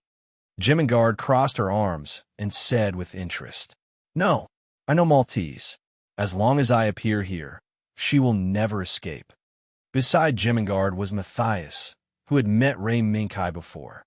Speaking of which, I have to thank Miss Jemingard and His Excellency Ray Minkai for their help. If it weren't for your activity, I'm afraid Maltese wouldn't have chosen this place as the new base of the clan. No, I didn't do anything. On the contrary, my actions so far have only been to protect myself. Matthias's gratitude was not accepted by Ray Minkai. His contact with the clan and the librarian had basically stopped after discovering Klaya. Therefore, Matthias' thanks were more like pleasantries in essence. No, it's precisely because of this that I want to express my gratitude to His Excellency Ray Minkai. Perhaps you don't know, but the person standing behind Maltese is the enemy you are facing now. Miss C, the enemy Matthias mentioned was not someone else, but Miss E, who had been hiding behind Plant and Zaft. Yes, it's precisely because of Miss E's participation that the clan and Maltese have the technology to perfectly replicate humans. I wonder if you and Miss Jemingard can understand the meaning of the word perfect replication. Perfect replication. Upon hearing this word, Jemingard's eyes were filled with solemnity. Obviously, this woman, who used the name of the giant snake in Norse mythology as her code name, already understood the meaning of this word. Are there no genetic defects? If that's the case, I already understand. The most direct example of the quality of cloning technology in the CE century was Lao Lu Kreutzer. If there was no technical problem of genetic defects, then the clones produced by the clan would probably replace the leaders of various countries in a short period of time. Thinking of this, Lei Minkai suddenly understood why Matthias would launch an attack with such fanfare, even at the expense of exposing his whereabouts. It was to prevent Maltese, who had already mastered this new technology, from escaping. Otherwise, Maltese, who had ruthlessly abandoned this new base, could still rely on this new technology to make a comeback. In addition, Miss E, who was hiding behind the scenes, was probably not going to let this go. Then, Matthias, act according to your plan. Thank you very much for your understanding. Matthias thanked him again, then raised his hand and waved. The mercenaries he had recruited slowed down the bombardment on the spot and rushed into the building according to the attack plan along the attack route that they had deliberately left behind. Da-da! In an instant, the tunnel that was attacked by the mercenaries was filled with intense gunshots and sounds of fighting. Inside the building, the core area of the clan's base. Clan leader Maltese. What's going on? LH-033, who had brought Kira all the way to the core area where Maltese was, quickly asked when he saw Maltese. It's an attack. Someone is attacking our facility. Maltese glanced at LH-033 and Kira, then calmly replied and continued. Now, Miss and this young man, please go ahead first. The battle here will continue for a while. For your safety, please hide for a while. Then, Maltese ignored LH-033 and Kira and ordered people to take them away. Maltese knew that LH-033 would definitely persuade her to leave, but this was not the same as before. This was because on the screen in front of Maltese, there was a man standing openly in front of the only surviving camera outside the building. He was her brother, Matthias, who had been missing for several years after she took away the position of clan leader. There was no doubt that this was a battle for revenge. Although Maltese did not know how Matthias found this place, it was inevitable. As long as one of the siblings, Matthias and Maltese, didn't die in the battle for the Patriarch's position back then, the battle would continue. Pass down the order. After sending LH-033 and Kira Yamato out, fight with all your strength.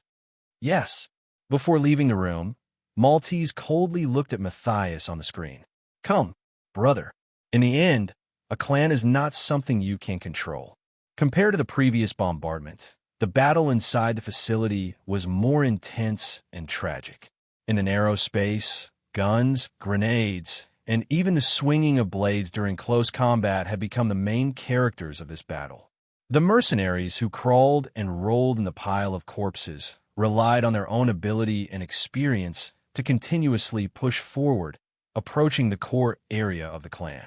However, just as they were about to reach the core area, a group of figures covered from head to toe in black helmets and tight suits stopped the mercenaries. In an instant, not only were the mercenaries, who were about to win, frustrated, but they were also caught off guard and pushed back by the group of strange men in black. Immediately, the mercenaries suffered heavy losses. Sir, our attack has been thwarted. It seems that we have encountered the imprint troops. Of course, as the former clan leader of the clan, Matthias naturally knew of the existence of the imprint. Therefore, when he started the battle for revenge, he prepared some gifts for the imprint troops. Proceed according to the plan. After giving the order, Matthias looked at Ray Minkai. Sir, please begin the operation. That woman, Maltese, will not keep that person by her side. It is very likely that she will let that person evacuate early. Ray Minkai knew very well who Matthias was referring to. I'll leave this place to you. I hope that after the end of the battle, some of the facilities can be preserved. Matthias chuckled softly and said with understanding, Of course. A knight always needs some evidence to prove justice, don't you think so? Kira and LH-033, who quickly evacuated along the emergency passage, were getting further and further away from the sounds of fighting. Under the lead of Maltese's men, LH-033 and Kira quickly returned to the spaceport where Holy Accord Gauda was. Fortunately, there was no battle here, nor were there any enemies. This is as far as I can go. Miss and sir, please evacuate immediately. Our clan leader will take care of the rest.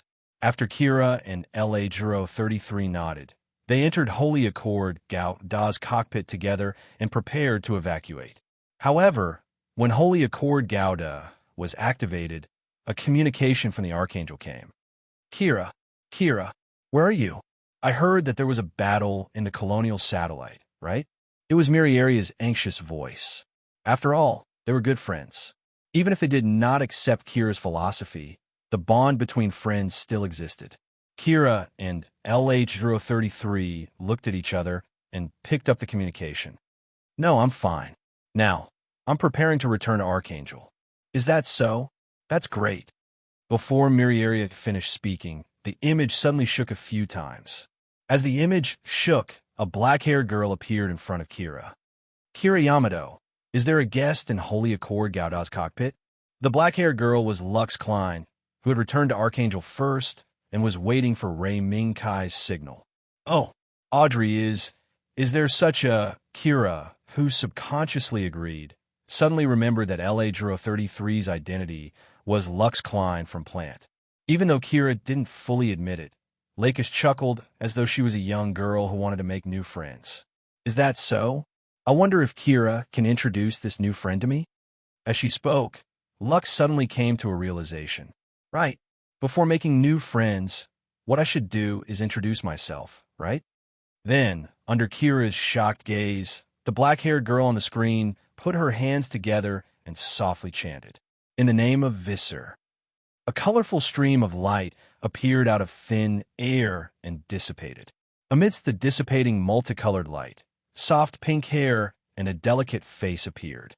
She chuckled. "Nice to meet you. I'm Lux Klein. Nice to meet you. Someone who has the same appearance and voice as me." Chapter 630. I'm Lakis Klein.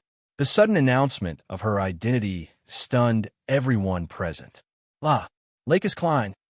In the bridge of Archangel, the communicator Kaz's voice became distorted, and his face was full of disbelief. The others were the same. They never thought that the black-haired girl who knew everyone on the Archangel and was saved by the Archangel was actually Lux Klein of Plant. The image of the black-haired girl that they were familiar with, however, hid her true body that was shocking to the extreme. Margaret turned to look at the pink girl standing in front of the camera and sighed in her heart. Although she had already noticed it, she did not expect such a shocking truth to be hidden under Lakis's black-haired girl image. She really is a knight. Margaret remembered how Mu addressed Ray Ming-Kai. As a bystander, when they saw Mu address Ray Ming-Kai as a knight, they could not help but feel a little strange. But now, it seemed that Mu should be the first person on Archangel to realize the truth behind Ray Ming-Kai and Lakis.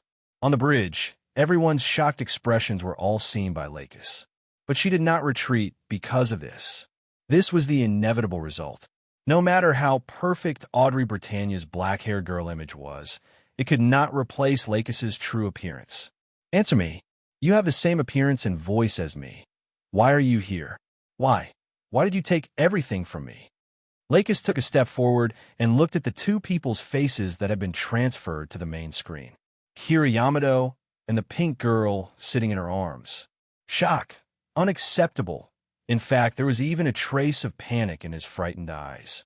Is this the person who took everything from me? Looking at the face that looked exactly like her, Lux's gaze turned sharp, which was rare for her. Ever since the Silver Wind incident broke out, her face, voice, and identity had been used by others. She kept standing on the stage of Plant as Lakis Klein. Standing on the stage of Plant, she acted as an advocate for peace, but in fact, she was secretly pushing for war. And now, the person who took the name of Lakis Klein was actually, so shamelessly, looking at the pink girl sitting in Kira's arms and acting somewhat intimately. A sharp and cold pressure spread out from Lakis and swept through the entire bridge, causing everyone to shiver uncontrollably. The gentle and amiable Lakis Klein actually had such a side. Miss Audrey, this joke isn't funny. The sudden appearance of Lakis Klein made Kira unable to react for a moment. But due to her experience of being taken care of on the hospital bed some time ago, Kira still subconsciously thought that the Klein beside her was the real Lakis Klein. And the Lakis on the bridge of Archangel was just a joke. No, this is not a joke. Kira Yamato, who is the real Lakis Klein? I believe this Lakis Klein beside you knows very well. Oh, Kira, who still wanted to refute subconsciously, was suddenly shocked. Holy Accord, Gao, subconsciously retreated a distance. And in front of the rapidly retreating Holy Accord Gao, a meteor suddenly appeared in front of Kira. The meteor disappeared in the blink of an eye. But a huge blue and white figure appeared in front of Holy Accord Gauda. It was Free Gauda. Kira, you're still the same. When Lakis revealed her identity, Free Gauda had already arrived near Archangel. However, Ray Minkai waited for a short while before piloting Gao De to appear in front of Holy Accord. Gao De free Gao De raised the Sirius Constellation beam rifle and pointed it at Holy Accord. Gao De Ray Minkai's slightly mocking voice sounded. Kai, why are you doing this? This isn't a funny joke. Kira seemed to have confirmed that the girl beside him was the real Lakis Klein. A joke? Even if Lakis risked her life and revealed her identity, you're still insisting that the person beside you is the real Lakis Klein? Kira. Obviously, Ray Minkai's words could not sway Kira at all. I don't know what you're talking about. Right now, the most important thing is to save people, not to watch a magic show here. Kira frowned and tried to pilot Holy Accord Gouda back to Mindel, but LH-033 pressed his right hand down. Kira looked at LH-033 in surprise, but he did not expect to see a hint of pleading in LH-033's eyes. Before Kira could open his mouth to ask, Lei Minkai's voice, which was becoming more and more mocking, rang out once more. Save people? Kira, do you know who the person you want to save is? Also, do you know the true identity of Lakis Klein beside you? Kai, what are you talking about? She's Lakis Klein. She's the benefactor who saved me from the hell of being tortured by Earth. She's the person who let me see this world clearly. Kira insisted on his view of the person beside him. Torture? Ray Minkai was slightly surprised, but he sighed secretly. Kira really had an unfortunate experience in the Alaskan base. However, this was not a reason for him to not see the situation in front of him clearly. Kira Yamato, I didn't know that you piloting Holy Accord Gouda into Mindel was probably because of Lakis Klein. Then, do you know what's hidden in this abandoned colonial satellite? Ray Minkai saw the live broadcast from Mindel from the corner of his eye. From the image, Matthias had already attacked the core area of the building. Ray Minkai could even see the woman with a similar face to Matthias in the shaking image. Maltese.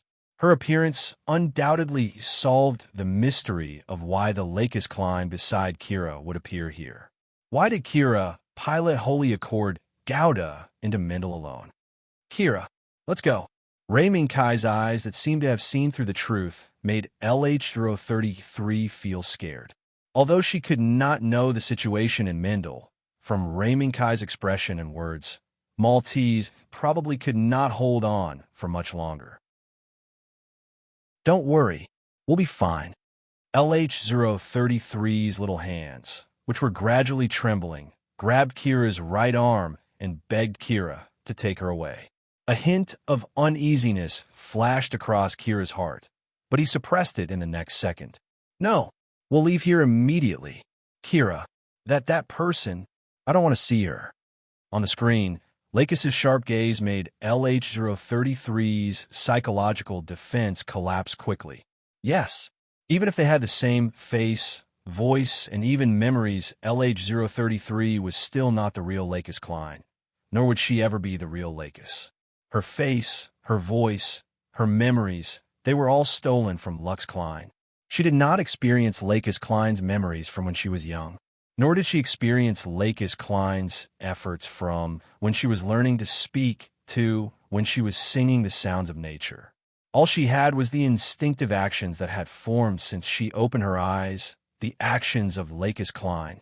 Furthermore, LH-033 was afraid that Lakis Klein would expose her true identity. Lakis. Kira moved his lips and secretly gritted his teeth. In the end, he still chose to drive Holy Accord Gouda away from Mindel. As the Holy Accord Gundam pushed forward, the flames of the backpack disappeared, and the Freedom Gundam slowly lowered its raised Sirius beam rifle. Why did you let him go? Isn't it good to leave him here? White Cat State Zero raised its head and looked at Holy Accord Gouda's back. No, it's not good to leave Kira here. The seed of doubt had been planted in Kira's heart. No matter what kind of fruit this seed would bear, Kira Yamato would no longer be the Kira Yamato that Ray Minkai was familiar with. Be careful of playing with fire. No, I'm more worried about Aslan's situation than Kira. In the last operation, neither I nor Nigger found any information related to Aslan. That kid? Indeed, if he lets go of his indecisiveness, he will be a terrifying enemy. In Mindel, the sound of gunshots had become sparse. The mercenaries led by Matthias paid the price of losing nearly 60% of their men. Finally, they managed to suppress Maltese and her subordinates in a hall. The hall was surrounded by mercenaries, and not even a drop of water could trickle through. Long time no see. My sister, Maltese. How had you been recently? Matthias stood behind the mercenaries and looked condescendingly at the crowd that was besieged in the middle of the hall. He looked at the woman in the crowd who had a face similar to his, and then at the maid who was guarding beside her. Matthias, don't think that I will be defeated so easily by you. Maltese raised her eyes and looked at her brother, Matthias. Of course. In order to get to where I am today, I have paid a lot. Maltese, I know that you have relied on a great person, and because of that, you have received help to make the technological flaws of a race perfect. But, Maltese, don't forget. Matthias raised his hand and clenched it tightly. The more a race masters such a forbidden technology, the more they will betray this world. Do you know? The girl you just sent away, her real body is waiting for her outside. Lakis Klein. She didn't die. How is that possible? Maltese was shocked. Her calmness finally showed some changes on her face. One must know that there were traces of a race's involvement in the Silver Wind incident. It was precisely because of the clansmen that the Silver Wind had secretly replaced the crew of the Silver Wind, that the Silver Wind wouldn't have ended up in such a state. How is that possible? Maltese, don't think that you can control everything just because you rely on a great person. Now, it's time for you to pay the price. Matthias raised his right hand and was about to wave it down, but the maid standing beside Maltese suddenly said, Patriarch, please don't give the order. However, Matthias closed his eyes and ignored the maid's call. He waved his right hand down.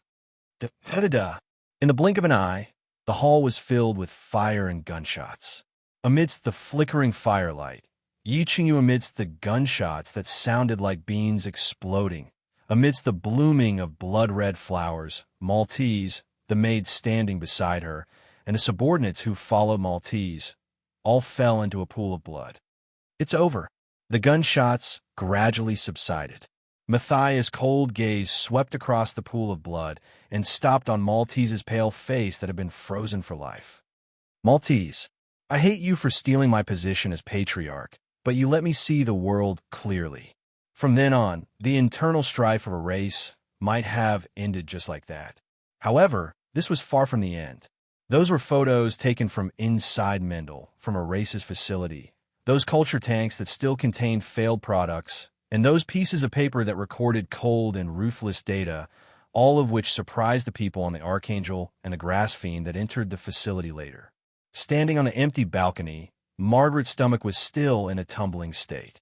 She, who was pale, could still grit her teeth and endure, but others who could not bear it were already hiding in the corner and retching. Captain, drink some water. Lakis, who was holding a bottle of drinking water, came to Margaret's side. Thank you. When Margaret thanked her, she couldn't help but take another look at the girl who was now openly showing her face as Lakis Klein. After revealing her identity, Lakis seemed to have thrown away some of her scruples, and her actions became more generous. Oh, no, Miss Lakis. Did you know about the situation here a long time ago? Lakis nodded slightly. Yes. To be honest, I'm still one of the victims. Captain Margaret, you also heard the conversation between Kai and Kira just now. At that time, the girl sitting in Kira's arms, that Lakis Klein, might have been born here.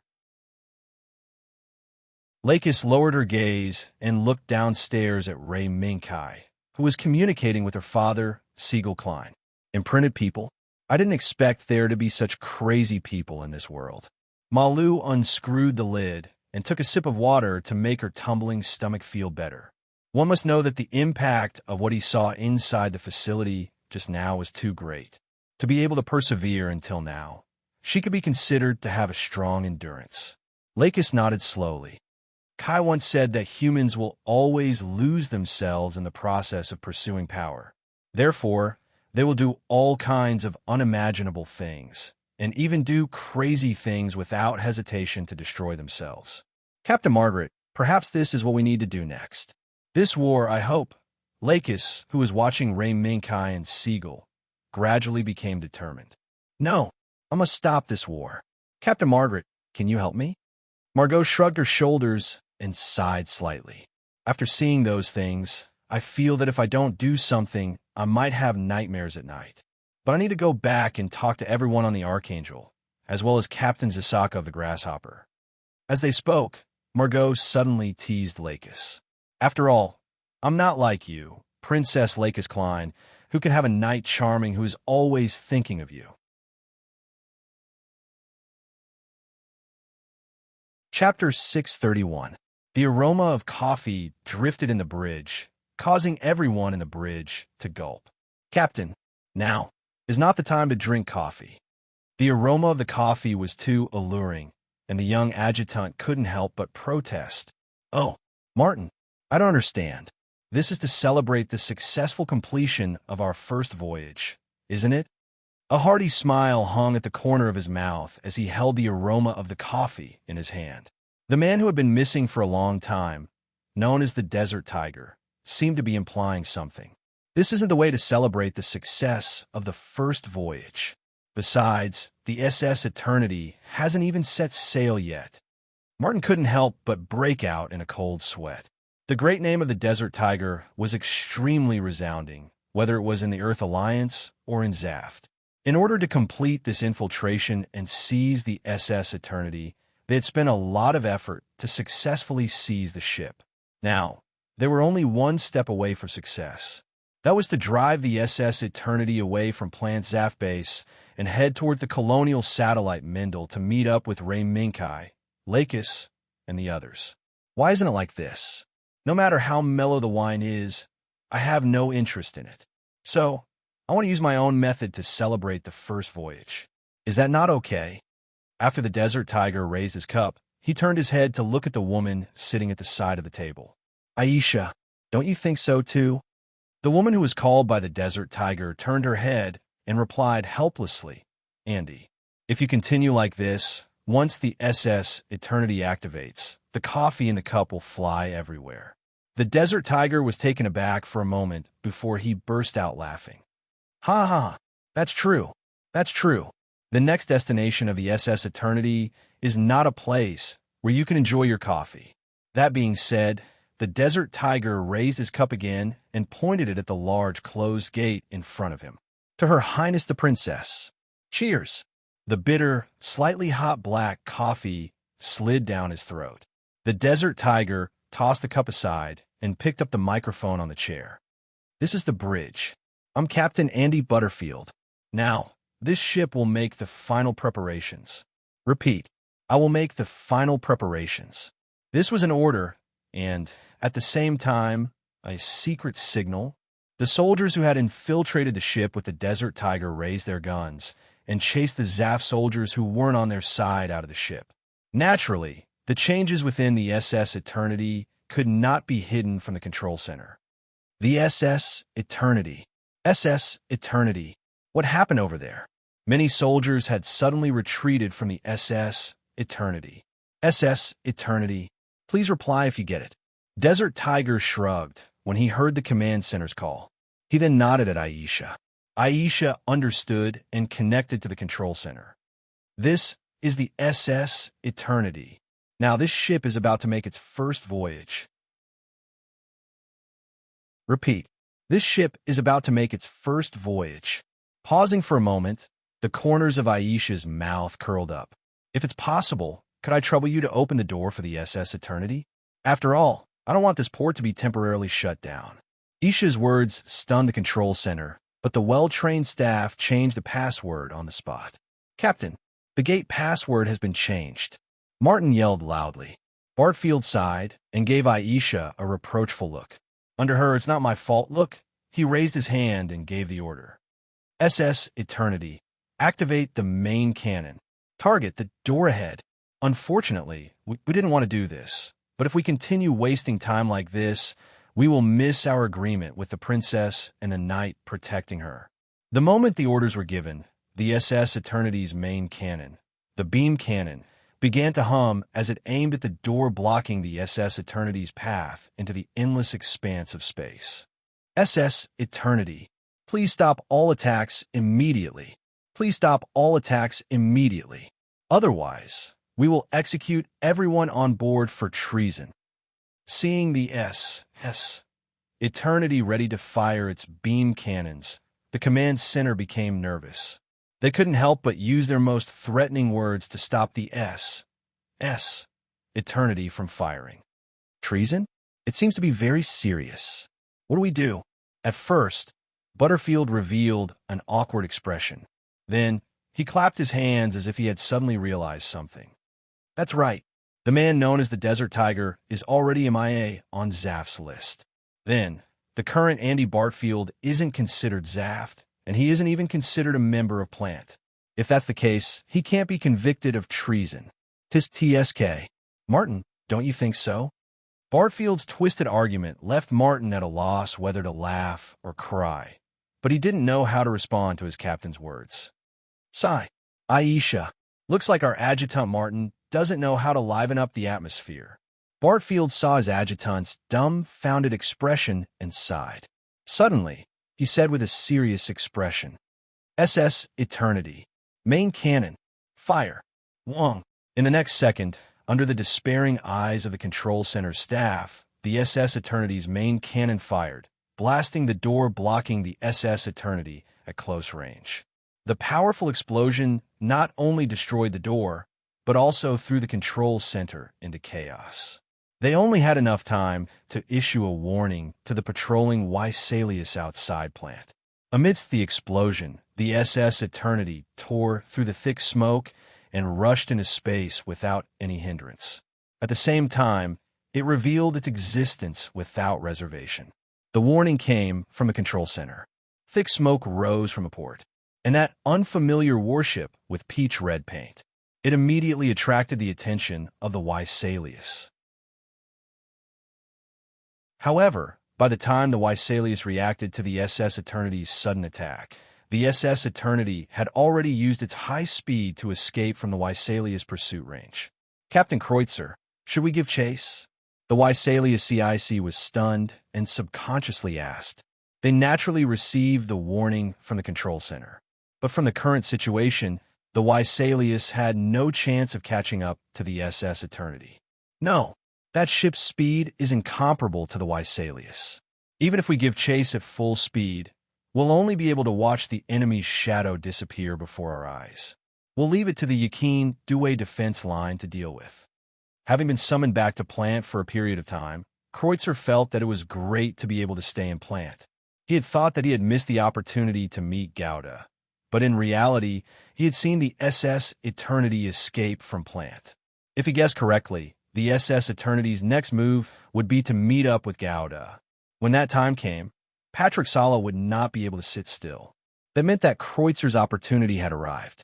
Ignoring Kreutzer's plans, the fact that the SS Eternity had escaped from Plant at full speed was enough to shock Zaft. Especially the Yakin Due defense line's Zaft troops. They had never imagined that they would face an enemy from their homeland. From the emergency order from Plant's defense department, the SS Eternity was on Zaft's kill list. There was no persuasion to surrender. There was no need to persuade them to surrender. As long as the Yakin Due defense line Zaft troops discovered the SS Eternity, they could attack without reason until the SS Eternity was sunk. Andy, there's movement at Yakin Due's defense line. 1 Sig Gu, 19 Gene In, a total of 20 MS fighters are intercepting the SS Eternity.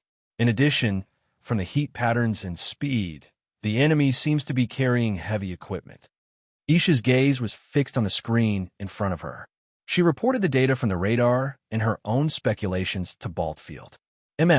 That's inevitable. If it were me, I'm afraid I wouldn't be able to watch the SS Eternity swagger past Yakin Due's defense line. Therefore, this will be the final obstacle to meeting up with Her Highness the Princess. All ships, Level 1 combat mode. Aerial combat. Begin. He clearly understood the situation the SS Eternity was in. He also understood the actions he had to take. Baldfield did not hesitate to give the order to attack. Thus, the beam cannons that had destroyed the port gates were raised once more. This time, their target was the MS forces that were carrying heavy equipment capable of destroying the SS Eternity. There's no need to lock onto the target. Just the general range is enough. The SS Eternity's main cannon is not some small water gun. Main cannon, fire. A dazzling light erupted from the bow of the SS Eternity.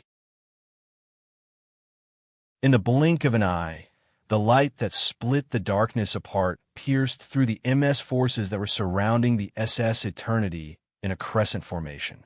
In the next second, 4 bright sparks lit up in the darkness. One hit. The SS Eternity's second hit ended with 4 Gene and being shot down.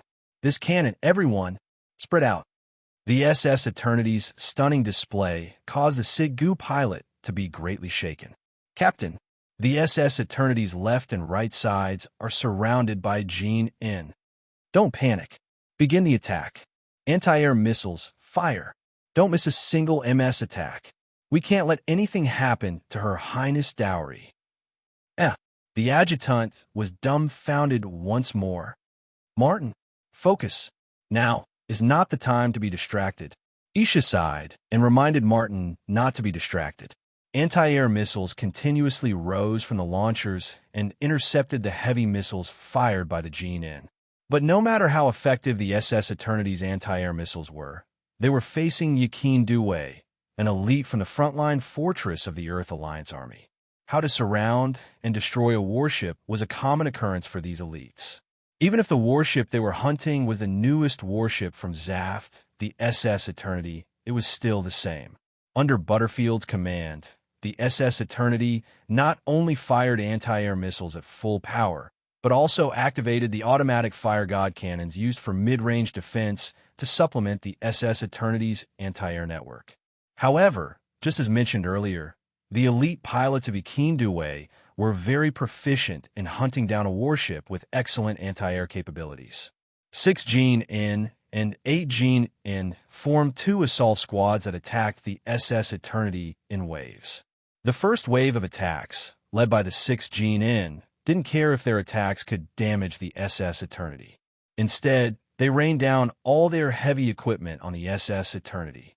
The purpose of this was to deplete the SS Eternity's firepower reserves in a short period of time, thus reducing the SS Eternity's firepower density to allow for a second wave of Gene N attacks. This coordinated attack was effective. The seamless wave of attacks left the SS Eternity unable to fend for itself, exposing a fatal flaw in the dense anti-air network. This flaw allowed the Gene N's heavy missiles to strike the SS Eternity's engines. Captain, the SS Eternity can't evade the attack. Everyone, defend against the attack.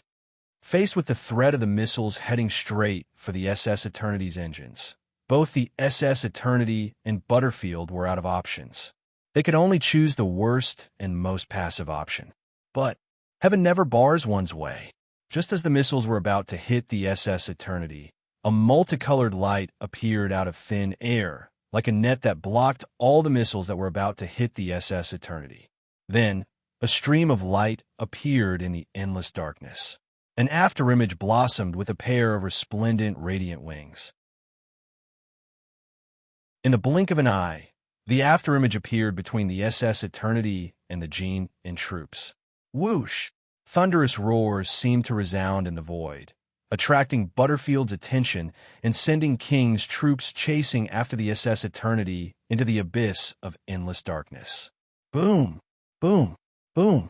After the SS Eternity successfully escaped from the encirclement, dazzling flowers bloomed behind it. We've shaken off the enemy?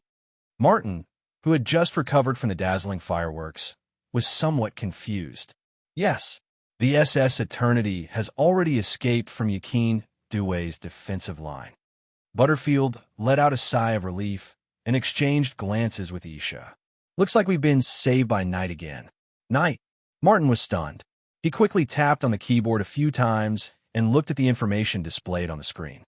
Freedom Gouda. How can that be? Freedom Gao that doesn't have that kind of speed? He's practically turning into a ray of light. Martin, nothing is absolute in this world. Looks like we've missed out on something wonderful. Butterfield showed a smile, looked at the face that appeared on the screen, and greeted him. Yo, long time no see. The Princess's Knight.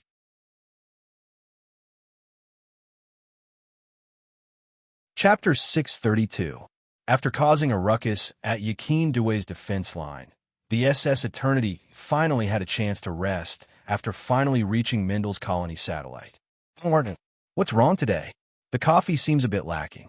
While the SS Eternity was docking, Butterfield once again took out a cup of coffee and slowly sipped it. Only this time, the coffee wasn't brewed by him, but by his adjutant Martin. From the unusual taste of the coffee, Butterfield could sense the fluctuations in Martin's mood. No, Captain, it's just that I have some doubts about the Free Gouda. If he really has that kind of power, then wouldn't the Free Gao to be able to easily break through Yakin Dewey's defense line? Martin thought back to how the Free Gao easily dealt with the pursuers of the SS Eternity.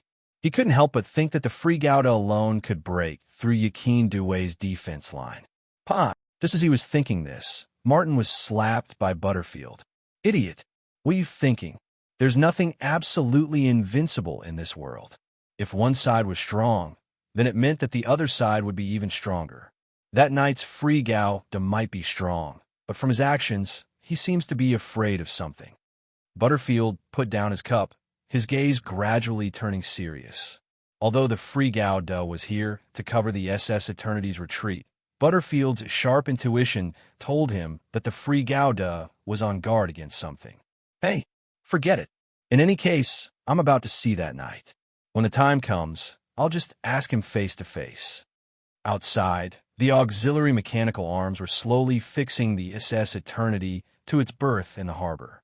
At the side of the SS Eternity, the Archangel and the Grasshopper Viper were quietly waiting for supplies. Butterfield and the others are here. In a control center, Sienna retracted her gaze from the SS Eternity and looked at Lux standing beside her. Lux, this is all I can do for you. The rest of the road will depend on you. You have to walk it yourselves.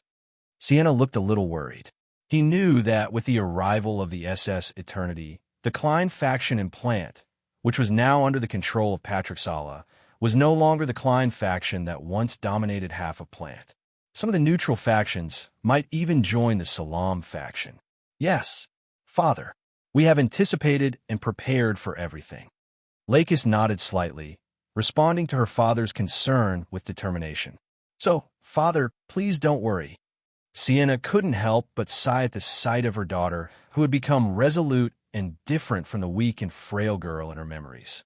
Sienna didn't know if these changes were good or bad. Really? After making arrangements here, I will return to Scandinavia. If there's nothing else, I'll stay there. Sienna reminded Lakis of the things that she needed to take note of, as though she was giving instructions on what to do next. She looked just like a loving father who was about to send his beloved daughter on her journey. All right. After giving her instructions, Sienna suddenly recalled something and revealed a smile. I heard about Clia's matter. I didn't expect Lux to be a new member of our family without me knowing. Sienna's smile seemed to contain some doting. In Lux's memories, Sienna would only smile when she was alone with Lux. Clearly, Sienna didn't hate or loathe Clia's existence just because she was her photoclone. Instead, she liked her. Yes, Clia's birth was unfortunate. So, I hope that Clia can have a warm family. So, Father, please don't mind Clia's identity as a photoclone. She's just a tragedy born out of someone's ambition. Lakis revealed a trace of pity. Lakis had struggled with Clia's existence, but in the end, she chose to accept her. I know that. Lakis, Clia isn't just your sister. She's also my daughter. Then, Sienna added, don't worry. Previously, Kai also told me about Clia's matter. He said that photoclones, including Clia, can't choose whether they are born in this world or not, but we have the right and obligation to choose whether we can create a beautiful world for Clia. Then, Sienna let out a long sigh of relief. I didn't expect that after the Silva Wind incident, Lakis still has such a person by your side. That's good. I'm relieved. Lakis, if you have any questions in the future, you can rely on Kai. With a smile, Sienna said something that made Lakis blush. If that guy only stays by your side as a guardian knight, it's indeed a bit wasteful. Father, what are you talking about? In a meeting room somewhere in the port, the crew of Archangel, Grassworm, and Eternity had a short meeting. In this meeting, many of them were meeting for the first time. Moreover, Archangel and Butterfield were no longer entangled in fate. Therefore, when the crew of Archangel saw Butterfield, who was known as the Desert Tiger, their eyes were filled with curiosity. Yo, Knight, we meet again. Butterfield looked around and took the initiative to greet the person he was most familiar with. Long time no see. Captain Butterfield. Ray Minkai nodded his head in a friendly manner. That's right. It's really been a long time since we parted in the desert. It's just that I didn't expect you to cause so much trouble after that. As expected of the Princess Knight. Butterfield patted Ray Minkai's shoulder, his words full of admiration for Ray Minkai's liveliness. That's because I had no other choice. All right, Captain Butterfield. This is Archangel's Captain Mariu Ramius. This is Major Mullah Flag. This is Grassworm's Captain Letinir Zasaka. This is... Ray Minkai had no intention of continuing the topic after parting in the desert. Therefore, he changed the topic and introduced the surrounding people to Butterfield one by one. However, when he introduced Carrie, Butterfield raised his hand to stop Ray Minkai from speaking. My apologies, Knight. Please forgive my rudeness. Because, for the following matter, we have to settle some matters, right? The little girl who was called the Goddess of Dawn by the refugees in the desert. Don't you think so? Butterfield's words immediately caused the atmosphere to stiffen. Archangel wanted to do something, but was stopped by Ray Minkai. Leave it to them. Captain Mariu. Archangel, which had yet to land in the desert, naturally did not know of the grudges between Butterfield and Carrie. Therefore, to settle these matters, only Carrie and Butterfield could settle it themselves. Carrie looked at Butterfield's calm expression. It was as though he did not feel any remorse for the slaughter he had caused in the desert. Gradually, a trace of anger appeared in Carrie's heart, but it immediately dissipated. Are you trying to say that it was a war and that there was no way around it? Butterfield, Desert Tiger. Thinking back to how she had personally witnessed her father choosing to be buried together with Kagaya at the end of the Battle of Ob in order to resist the Earth Alliance, Carrie felt a sense of powerlessness. That is the truth. If you want to find me for revenge, I will be here at any time. Karjali Yura Ashar. However, I do not wish for your actions to cause any trouble to our newly formed and extremely fragile alliance. Baldfield pointed at his heart. Right now, this heart is right before your eyes. As long as you are willing. You, Butterfield, the man who is called the Desert Tiger, is actually so despicable? Carrie was both angry and indignant. That's right. Butterfield's current words were using the name of the three-ship alliance to suppress Carrie and force her to make a choice. This choice had already been made long ago. The reason why Carrie was angry was that Butterfield actually used this name to pressure her. Carrie. Suddenly, Carrie turned around and ran out of the conference room, leaving behind a panic-stricken Caesar. Sigh. It seems that I am destined to be the villain. Butterfield sighed and then looked at Ray Minkai. Knight, red and white faces can't be left to the white faces alone. It is time for you to make an appearance. What's the situation? The conflict between Butterfield and Carrie began abruptly and ended abruptly. Not to mention Ray Minkai. Even the others were somewhat dumbfounded. That's true. Kai, right now, I am afraid that there is no one else here who can play the role of the red face. Beside him, Moose spread out his hands, indicating that he was unable to help even if he wanted to. Even if he had seen through Butterfield's actions from the start, he still could not help. Cough. Kai, sorry to trouble you. Although Margot did not say anything, she had already explained the problem. Beside him, Caesar also reacted to the situation, but the taciturn Caesar shifted his gaze to Ray Minkai. Ray Minkai's eyebrows twitched a few times, but in the end, he accepted reality and left the conference room. All right, Now, the princess and knight have already left. Next, it's time to settle the issues between us commanders. Isn't that right? The soldiers from Earth united, Ob, and even Zaft. Butterfield looked around and took the initiative to show the goodwill of reconciliation. Anger, unwillingness, even a deeper level of sorrow unceasingly filled Carrie's heart. Even in front of others, Carrie, who pretended to be strong, did not let others feel too much of the sorrow of losing her father. But in reality, whenever she was alone, Carrie would uncontrollably shed tears.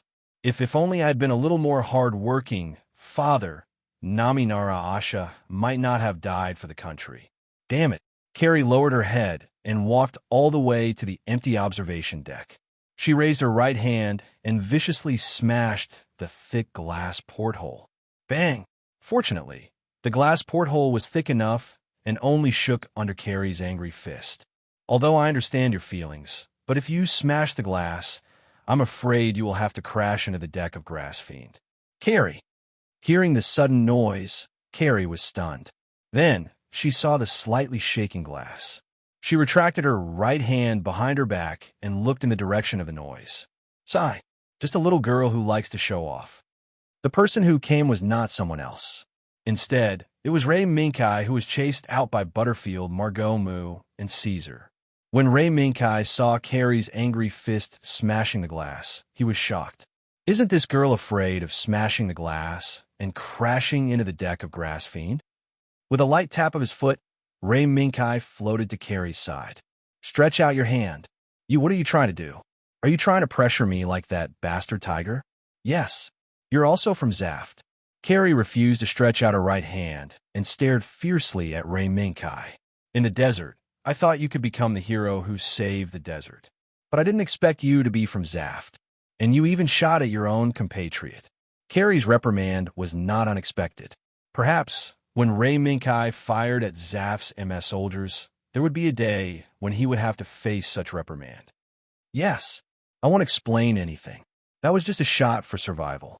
Moreover, at that time, I had to protect Lux. Ray Minkai glanced at Carrie's right hand behind her back and turned to look at the Grass Fiend outside the window. At that time, if I had hesitated for even half a second, then not only would I have died, Lux would have died too. Carrie, you should have seen the scene in the depths of this colonial satellite. Mindel. At that time, the situation that Lux and I faced was perhaps something that you can't imagine. The imprinted people.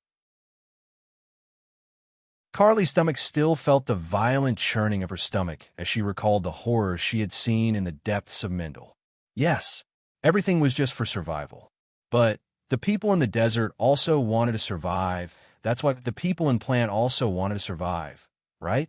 The food and resources of Plant were blocked by the Earth Alliance. Not only did they have to rely on their own efforts to expand their living space, they also had to establish a base on Earth.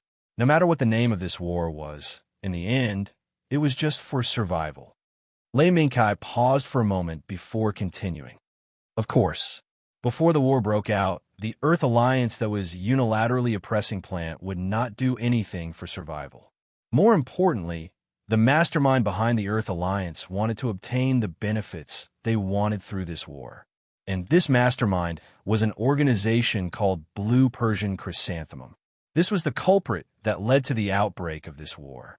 As soon as he finished speaking, Ray Minkai noticed that Carrie's gaze had become a little inquisitive. Why? Carrie. Suddenly, Carrie sighed. Nothing. I just found out that a guy doesn't know how to comfort people. Forget it. According to what you said, we, who were involved in this war caused by Blue Persian Chrysanthemum, are just chess pieces struggling to survive? Then, Carrie raised her right hand to show Ray Minkai that her fist had turned red. But I didn't break the glass.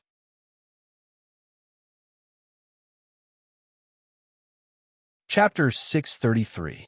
Somewhere in a remote universe, a shuttle glided lightly along the original route into the port of the colonial satellite that had been abandoned by Earth and occupied by many civil organizations. With the arrival of this shuttle, a piece of information was quietly transmitted to the surrounding galaxies along the colonial satellite. Finally, The information was gathered in the hands of a blond man who set foot on the lunar base, Ptolemy. What? Sir Lars Yazzie wants the Angel to attack in advance? Bucky Lulu, who was commanding all the crew to conduct the final departure inspection of the Angel, was taken aback for a moment and couldn't help but ask. Uh-huh. Lars Muddy Yazzie nodded. Although he doesn't think highly of the female Captain Bucky Lulu, in view of the face of the Earth United, he still told them some of the information he got. Captain Bucky Lulu, I believe you have also heard about the Alaska base and the mysterious mecha that appeared in the Orbitak and defense battle, right? Hearing this, Bucky Lulu nodded. As the new captain of the Angel, Bucky Lulu was certain that at some point in the future, she would inevitably encounter the two mysterious mecha that appeared in the Orbitak and defense battle at the Alaska base. Hee. It seems that Captain Bucky Lulu is indeed qualified to be the captain of this battleship. After Lars Yazzie praised Bucky Lulu for doing her homework in advance, he continued, Yes, the information I received happened to be related to the two mysterious mecha. Freedom Gouda, Holy Accord Gouda. These are the names of the two mecha. One not only has terrifying high-speed performance, but it also has powerful long-range firepower, and the other has the ability to paralyze the eyes of the mecha on a large scale. After briefly talking about the information he knew, Lars Yazzie said something that shocked Bucky Lulu. The above is nothing to be surprised about. For the Earth Alliance, for us Blue Persian Chrysanthemum, although these weapons are powerful, as long as we have time, we will inevitably develop them. It's just that the energy system used by the two mecha is not the high-energy battery energy module that is popular today, but it is very likely to be a technology that has been sealed by those sinners. Nuclear reaction?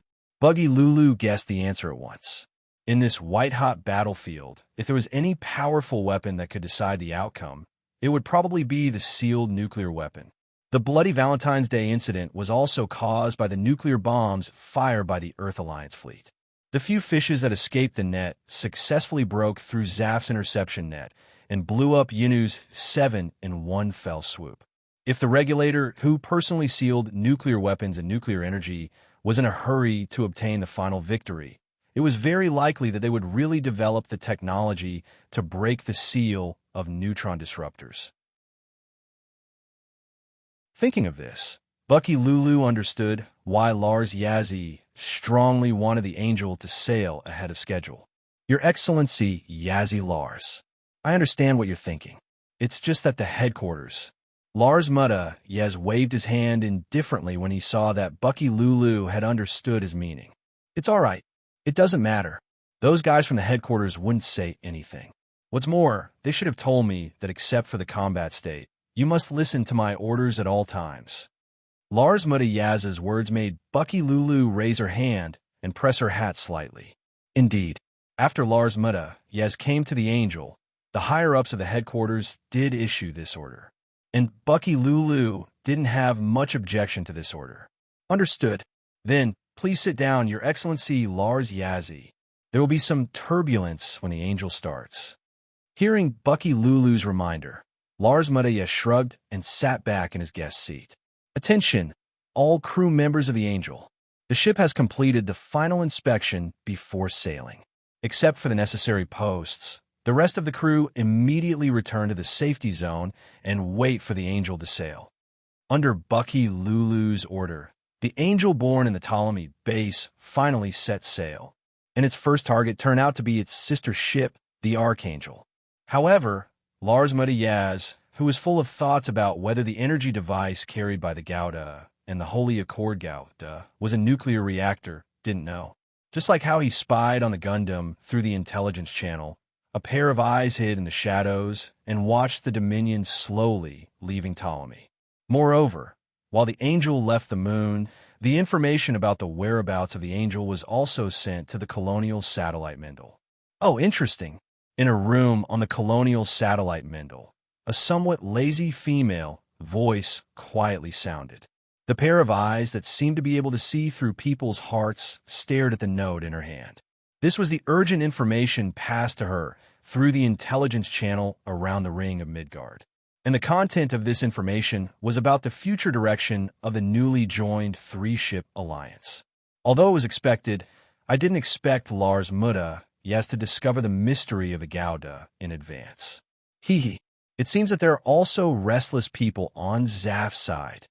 After folding the note in her hand, her beautiful body also stretched out. Calculating the time, it should be time for Sir Siegel to leave Mendel and return to Earth. This information can be considered a good farewell gift. The successful alliance of the three-ship alliance made Siegel breathe a sigh of relief. It also meant that it was time for Siegel and the other non-combatants to return to Earth. In this case, as the leader around the ring of Midgard, Jemingard naturally had to follow Siegel and provide protection for him to return to Earth. Jemingard.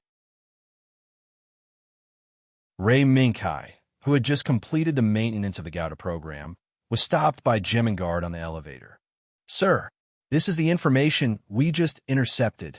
According to the information, the Earth Alliance seems to have completed the same type of warship as the Archangel in the lunar base, Ptolemy. Under the command of Lars Mutta Yaz, they are rushing here. In addition, it is worth noting that Lars Mutta Yaz seems to have seen through the mystery of the Gao. The Jemingard information did not surprise Ray Minkai. In the eyes of others, this information might be very urgent. However, it made Ray Minkai breathe a sigh of relief. No matter how active he and the Gauda were in the previous battle, in the main process, the world was still moving forward at its original pace. "Sir, you don't seem surprised?" Ray Minkai's calm expression surprised Jemingard. Ray Minkai smiled. "Jemingard, I'm afraid it's not just the situation on the Archangel and Ptolemy that made you come personally to report, right?" Jemingard was slightly stunned. Then he revealed a charming smile. "As expected, I can't hide it from you, Sir Knight. Yes, in addition to the Archangel and Ptolemy, Zaft seems to have reacted. They are transferring 2 Nazca-class warships from the Akin Due defense line to form a pursuit fleet with the Waisalis. They are following the traces left behind by the Eternity and are rushing here. The Waisalis? Kreutzer's fleet? As expected, Patrick will send out his trusted subordinates." The information on both sides was indeed moving forward according to Ray Minkai's memory. However, Ray Minkai knew that behind this seemingly normal historical process, there might be something hidden that he did not know. "Your Excellency, I've finally found you." At this time, since the fateful battle with Maltese, Matthias had been sorting out and collecting the relevant information since he left the clan, especially the information about the imprint troops. Originally, Matthias thought that even if he gathered a strong enough mercenary force, he would inevitably encounter Maltese's imprint troops. But in fact, until the moment Maltese was shot to death, the imprint troops that Matthias speculated never appeared. Now, looking at the anxious-looking Matthias hurriedly running up the elevator, Ray Minkai seemed to have understood something. "Matthias, did you find anything?" Yes, Your Excellency." Matthias took a deep breath and said while panting slightly, "That's right. I've finally found out where Maltese's disappeared imprint troop went." Ray Minkai and Jemingard looked at each other, then looked at Matthias. "It's Miss E. It's the mastermind behind the scenes that Maltese called Miss E. It's her who transferred all of Maltese's imprint troops away." "Miss E." Matthias' words made Ray Minkai's gaze freeze. Even if Matthias didn't say anything, Ray Minkai had already guessed what happened next. Miss E, who had transferred the powerful imprinted informants away, was probably to control this power in her hands and prepare for the upcoming final battle. If that was the case, would the 3 NASCAR-class ships that participated in the pursuit of SS Eternity also have imprint troops? Thinking of this, Ray Minkai also thought of the existence of the great god, Kreutzer. As a clone, Kreutzer would probably discover the existence of the imprint troops in a short period of time, as long as these imprint troops appeared beside him. "I know. You've worked hard, Matthias. Next, the 3-ship alliance will be making the final adjustments. If you don't want to participate in the battle, You can return to Earth with Speaker Siegel and the rest. The information brought by Jemingard and Matthias completed Rei Minkai's puzzle of the current situation. Now, in Rei Minkai's heart, a complete plan was already out. No, my warship is also near Mendel, so I will participate in the battle. Your Excellency, Rei Minkai. The race has already become history. Matthias' words seemed to be true, and from his expression and gaze, he seemed to be serious. If he really wanted to support the three-ship alliance, there was no harm in letting him participate in the battle at the recycling house and the giant snake's tail. SS. Matthias, thank you very much for your assistance. In that case, please move together with Law and Sonyanchio. Understood. Then, forgive me for taking my leave. Jemingard watched Matthias's back as he hurried over and left. When he looked at Lei Minkai again, he said slowly, "That's right. Sir, the family that you ordered us to protect, we have already transferred them to Scandinavia. Real Flying Bird has entered the capital's public school under our arrangements. His sister, Mayu Flying Bird, has entered the SAS family as Miss Klia's playmate. Real Flying Bird? If Jemingard hadn't taken the initiative to mention it, Rei Minkai, who had fought all the way, seemed to have forgotten that he had once ordered to pay attention to Real Flying Bird's family around the ring of Midgard. Is that so? That's good. Jemingard, if there's no need, don't disturb that family. Yes, sir. Jemingard lowered his head slightly and quickly glanced at the clock on the wall. Sir, there's not much time. According to the time of the information, I'm afraid that Zaf's Nazca class will reach Mendel's vicinity first. Is that so? Then, let me buy some time for you. The Nazca high-speed warship from the Yakin Due defense line, and the Dominion from the lunar base of Ptolemy. Both sides were like racers participating in a race, striving to be the first to rush to Mendel's side. Putting aside Mutta Yaz and Lars, Rei Minkai had already guessed the masked man's intentions. His goal was probably not Mendel, nor was it the Archangel, Kusanagi, or even the eternity hidden in Mendel. It was the Dominion that had rushed here together. The elevator slowly left the free Gauda's cockpit. The moment the cockpit closed, the free Gauda activated. As the screen in front of him lit up, a father and daughter appeared on the screen. It was Lux and Siegel. Kai, can you hear me? Lux had a communicator in her hand. She was calling for Rei Minkai. I can hear you. Lux, don't worry. I'm just going out to open the way home for Uncle. The way home?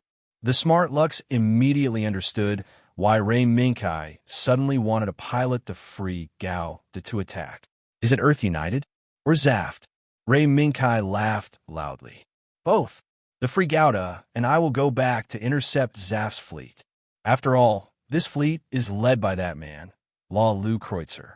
With that, Rei Minkai did not wait for Lux to respond and directly connected to the Archangel. The Archangel. I just received information. A Zaft fleet is leaving from the direction of Yakin Due. Their target should be here.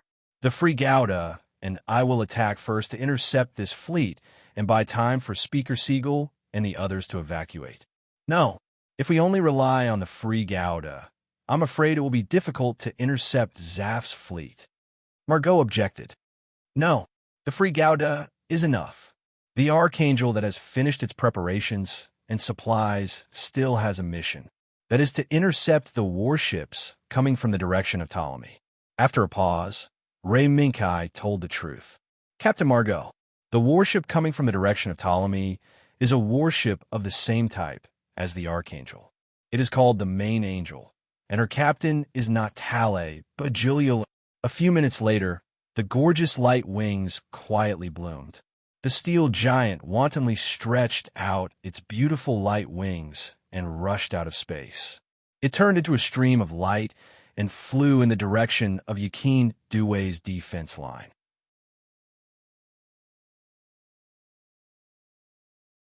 Chapter 634.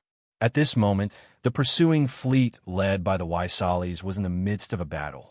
The Freedom Gauda had easily rescued the SS Eternity at the Yakin Due defense line. Even if the Yakin Due defense line deliberately kept silent, there were still a few lucky people who managed to survive the Freedom Gauda's attack. The existence of these lucky people was undoubtedly one of the key factors in spreading the news of the battle that ended in an instant. Yes, that's right. That was one of the key factors. In the beginning, most people thought that this was just the after effects of the Freedom Gundam. However, the battle data found in the black box recovered from the battle site made the onlookers realize how terrifying the Freedom Gundam was. Really, on the bridge of the Waisalis, the tactical table that was surrounded by the crew was playing the video of the battle that lasted for only 10 seconds. What a surprise! From the Alaskan base to the Battle of Ob, this airframe really can't be disappointed. Looking at the dark space on the screen, Kreutzer let out a heartfelt sigh when he saw Flash wiping out most of the troops chasing SS Eternity in the blink of an eye. Kreutzer had the right to sigh like this. Ever since the Freedom Gauda appeared in the sky above the Alaskan base, Kreutzer had been paying attention to the airframe's movements. Every time it appeared, it would become stronger and scarier than before. It was as if this wasn't a killing weapon created by humans. Instead, it was a terrifying organism with the ability to self-evolve. Kreutzer's sight caused the surroundings to fall into silence. If the video was correct, then it meant that the pursuing fleet was very likely, certain to be attacked by this terrifying airframe. If they didn't want to encounter the Freedom Gauda, they could. That was to give up on the mission to chase down the SS Eternity. However, everyone standing here was unwilling to accept this outcome, especially Yitzhak and Diego. As insiders, they knew who was piloting the Freedom Gauda. They also knew what the Freedom Gauda's actions would lead to. However, they did not understand why the person piloting the Freedom Gundam was doing this. That's right. Yitzhak, I heard you had an encounter with Nigel Amify in Alaska. Are you sure the opponent you encountered was really Nigger Amify himself? While everyone was silent, Kreutzer focused his attention on Yitzhak and Diego. Diego glanced at Yitzhak but didn't say anything. Instead, he gave Yitzhak the right to speak. As expected, the impulsive Isaac was irritated by a light touch. Yes, Captain Cruz. That man was indeed Nigel Amify. That's right. We can confirm that the enemy in front of us is that coward Nigger Amify. Seeing why Zach's resentful eyes, Cruz nodded slightly. Really? Well then, I can tell you some top-secret information now. After all, this will be the news that Speaker Sarah is about to announce. Kreutzer looked around, focused everyone's attention on him, and threw out a bombshell. In fact, when the Freedom Gauda was seized, our plant, Zaft, suffered more than that. Captain, could it be? Before Kreutzer could finish, Zach suddenly felt as if he had caught something. Kreutzer nodded and said in a deep voice, yes. With the help of the gang that seized the Freedom Gauda, Nigger Amify, more than a dozen members of the Supreme Council, including Yuri Amify, were kidnapped in one fell swoop. Boom! Suddenly, the air on the bridge exploded. No one could imagine their ears. They didn't expect that the loss of plant, Zaft, was not as simple as a single airframe, but more than a dozen members of the Supreme Council. In the big picture, this would probably cause at least several colonial satellites of plant to fall into a terrible situation of sluggish operation, or even shutdown. Slowly telling the news, Kreutzer was very satisfied with the shock of Zach, Diego, and the others. Because the more shocked they were, the more they would work hard in the next action. Kreutzer believed that among the people standing here, no one else would know except for himself. The departure of more than a dozen members of the Supreme Council, such as Yuri Amify, would not affect the operation of plant. On the contrary, with their departure, it would lead to Patrick Sarah's control of plant and the internal cleansing of Zaft, thus gathering all the power under Patrick Sarah's command. Captain Kreutzer, I have a request. Unsurprisingly, Zach took the initiative to ask, and this request Kreutzer had already guessed. Zach, if you want to persuade Nigger Amify to turn back in the middle of the battle, I wouldn't recommend it. If you're distracted in battle, it's not as simple as losing your life. Kreutzer's persuasion did not move Zach. Instead, it made Zach's more determined. In this regard, Kreutzer's heart was filled with joy but he did not show it. Just that, he nodded awkwardly in response to Zach's request.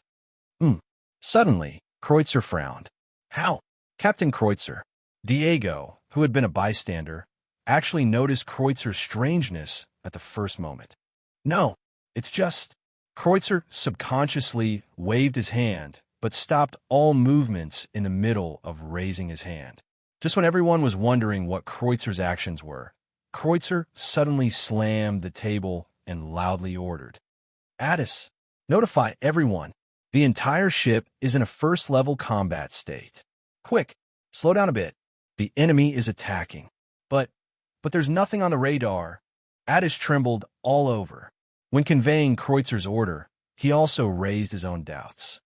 Addis, looks like we've drawn the unluckiest lot. Kreutzer did not say it explicitly, but the people who were paying attention to Kreutzer clearly saw that Kreutzer's right index finger had stopped on a blurry photo on the tactical table. Free Gouda. Although the photo was blurry, Zach and Diego already understood. Diego, let's go. Zach turned and left the bridge on the spot, and Diego followed closely behind. The rest of the people also followed behind. Addis, prepare my Siggu. Although I don't have the confidence to catch up with that terrifying body. One more person means one more portion of strength. The silver mask reflected the light from the ceiling, causing Addis to be unable to see Kreutzer's face clearly. Yes, Captain Kreutzer. In the void, a stream of light flashed across the universe where the colonial satellite Mendel was located. Lei Minkai furrowed his brows slightly. It seemed that he was puzzled by the sudden electric shock just now. State 0, did you notice anything unusual just now? Free Gouda's radar did not discover anything, and he did not feel anything unusual either. It was as if the sudden electric shock was just an illusory illusion. No, there's nothing unusual.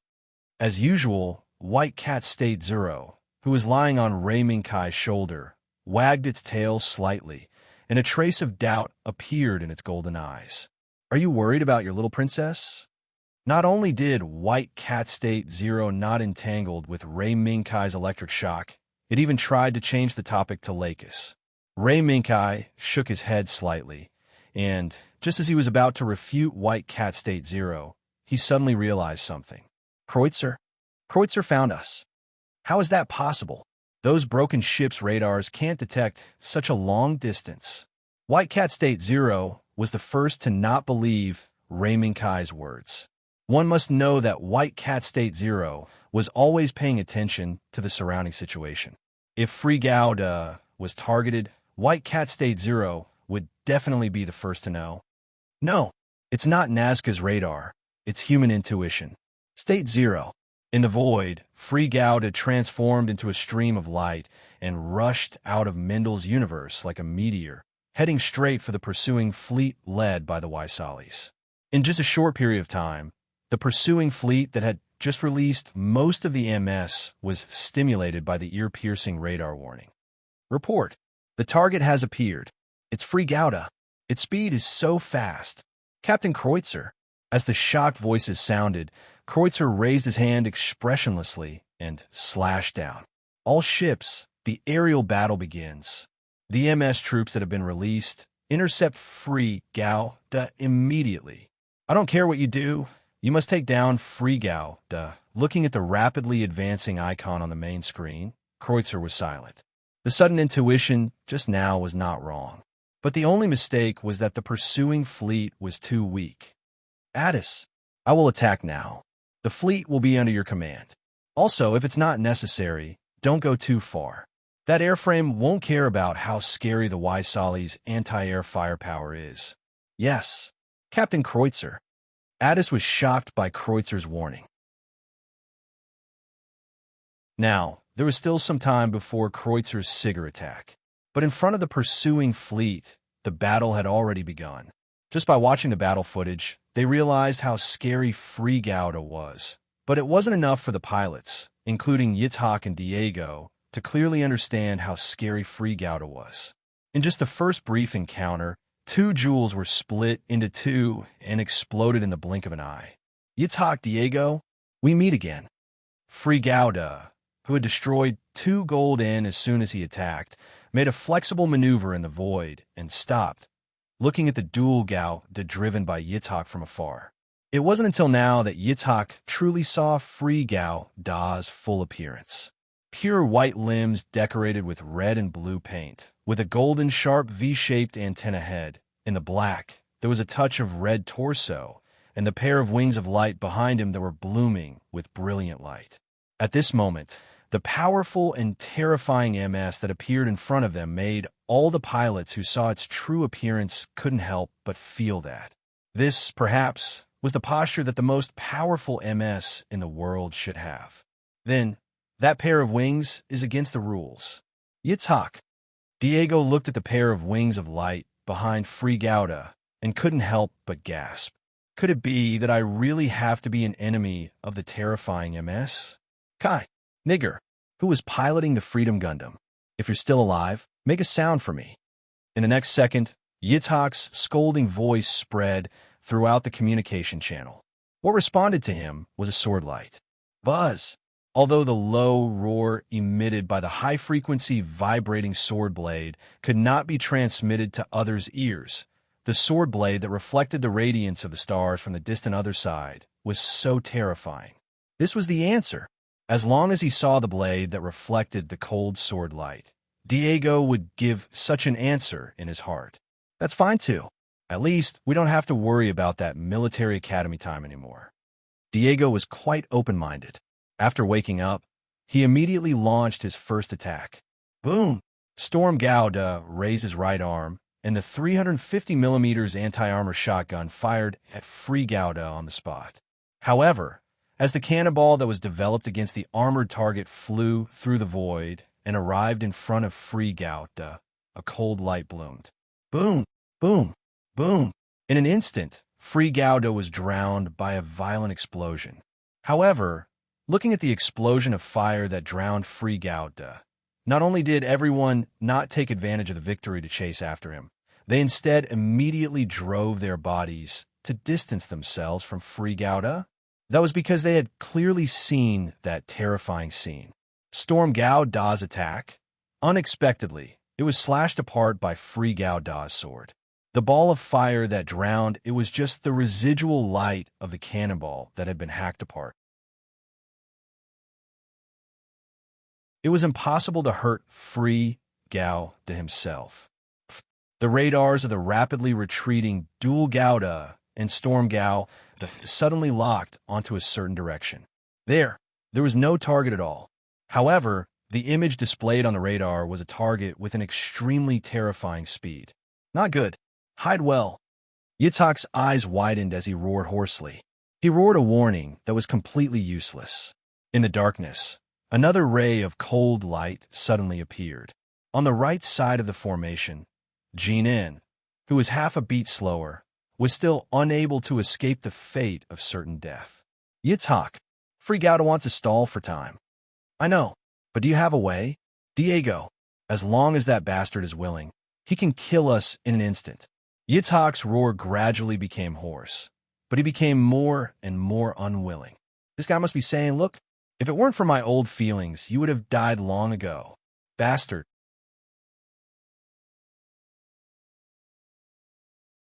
Chapter 635. Stalling for time? Yitzhak's guess was not correct. Raymond Kai's goal was not to stall for time. Among the fleet, other than the Waisalis and the other Nazca that had released their MS, the last Nazca had a strange aura. That ship did not carry an MS. White Cat State Zero also felt the strange aura. No, but we will find out. Freedom Gouda's light wings retracted slightly. The moment its speed decreased, it also dived downwards and avoided the Waisali's attack. The attack from the two 120mm high-energy retractable fire cannons brushed past Freedom Gouda and went straight into the dark void. Following closely behind were the 450mm vertical launchers that fired anti-air missiles. As the first force to use an MS, perhaps they had a theory on how to defend against an MS attack.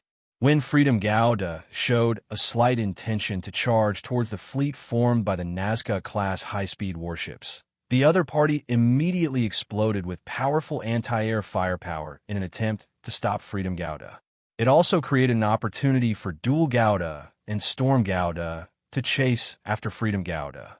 However, looking at the incoming missile cluster, Freedom Gouda just waved his hand and put the high-frequency vibration sword in his hand into the weapon rack behind his shoulder.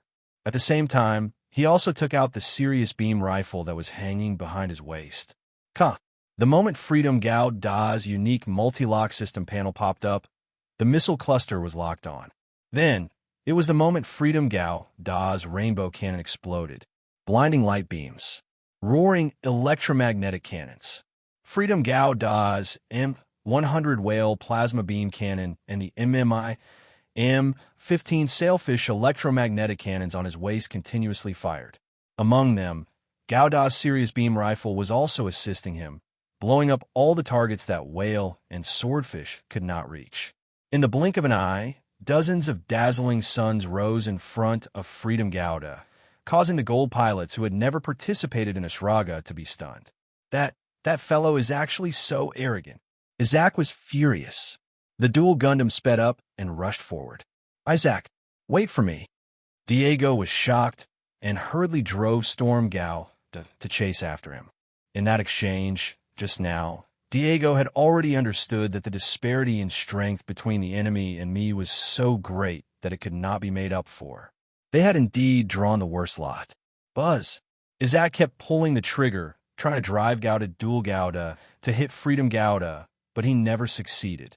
Gouda Dual's attack did not notice Freedom Gouda Dual's attention at all. That attack that seemed to contain the anger in Isaac's heart.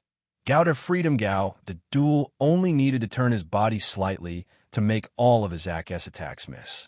No matter how angry Isaac was in his heart, no matter how hard he tried to chase after Freedom Gouda, the result was that Gouda Dual was falling further and further behind. Diego. A black shadow suddenly rushed out from Higa's left arm and went straight for Freedom Gouda Dual. Swish! A cold light suddenly appeared. The black shadow that rushed out from Higa's left arm was split into two on the spot and exploded with a loud bang. The smoke formed by the violent explosion instantly blocked Freedom Gouda Dual's vision, causing a slight delay in his perception of the outside world. And this slight delay was the result that Kreutzer wanted. And the sacrifice to create this opportunity was actually Higu's grim shield. In the midst of the explosion, the M7S 76mm heavy assault machine gun in Higu's hand raised its black muzzle. PS armor? But so what if it's this kind of attack?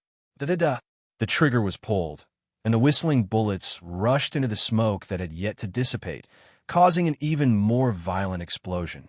When the flames of different lengths kept flashing at the muzzle, Kreutzer didn't hesitate to drive Higu away again. Only by maintaining a sufficient distance, as much as possible, could he have a chance to win. Freedom Gouda Dual speed, it was really too fast. Sure enough, Higu's violent attack didn't achieve the result that Kreutzer imagined. The moment the heavy assault machine gun's magazine fired the last bullet, the smoke that engulfed Freedom Gouda Dual gradually dissipated, revealing the battered shield and Freedom Gouda Dual, who didn't have any external injuries. TSK. This kind of attack is ineffective. Seeing that the violent attack just now didn't hurt Freedom Gouda Dual, Kreutzer didn't even think and decisively flew towards his own warship. And what was worth thinking about was that the warship that Kreutzer approached wasn't his warship, Wysalis, but the Nazca-class high-speed warship that didn't release the MS from beginning to end. Seeing this scene, Ray Minkai suddenly frowned. Who exactly is Kreutzer? Ray Minkai was very clear about this. Logically speaking, approaching the Wysalis was much closer than approaching the Nazca-class warship that was watching from the sidelines. Borrowing a knife to kill? Perhaps this was Kreutzer's goal? But after Ray Minkai saw through this goal, he actually took advantage of the situation and accelerated to chase after Kreutzer. As expected, when Higu and Freedom Gouda Dual approached one after another, the Nazca-class high-speed warship that was watching from the sidelines finally made a move. Two 120mm high-energy retractable cannons were quickly raised and locked onto Freedom Gao, the duel, who was chasing behind Higu, firing a barrage of shots. Following closely behind, there were 66mm dual railguns and 58mm automatic fire god cannons that formed a medium to close-range anti-air firepower net. What was worth noting was that other than the two 120mm high-energy retractable cannons that weren't aimed at Higu, the other weapons didn't seem to take Higu's existence into consideration and didn't deliberately leave a safe path for Higu to retreat. Instead, they treated Higu as an enemy that invaded the warship's anti-air firepower net. This scene was seen by Ray Minkai. Is he really borrowing a knife to kill? In his memory, during the three-party encounter near Mendel, Kreutzer had also secretly sold one of the Nazca-class high-speed warships and the MS that was carried by the pursuing fleet. Could it be that this Nazca-class high-speed warship that didn't seem to be friendly with Kreutzer's side was the warship that was sold? This hypothesis was quickly answered. In the midst of the all-out attack, the Nazca-class high-speed warship's takeoff runway began to unfold.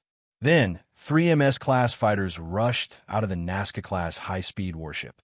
Kinnan, the MS carried by this strange Nazca-class high-speed warship, was still gold. However, the equipment carried by these three Kinnan wasn't owned by Kreutzer's Kinnan. High Mobility Kinnan. This was a derivative model designed based on ZAF's current mass production Kinnan.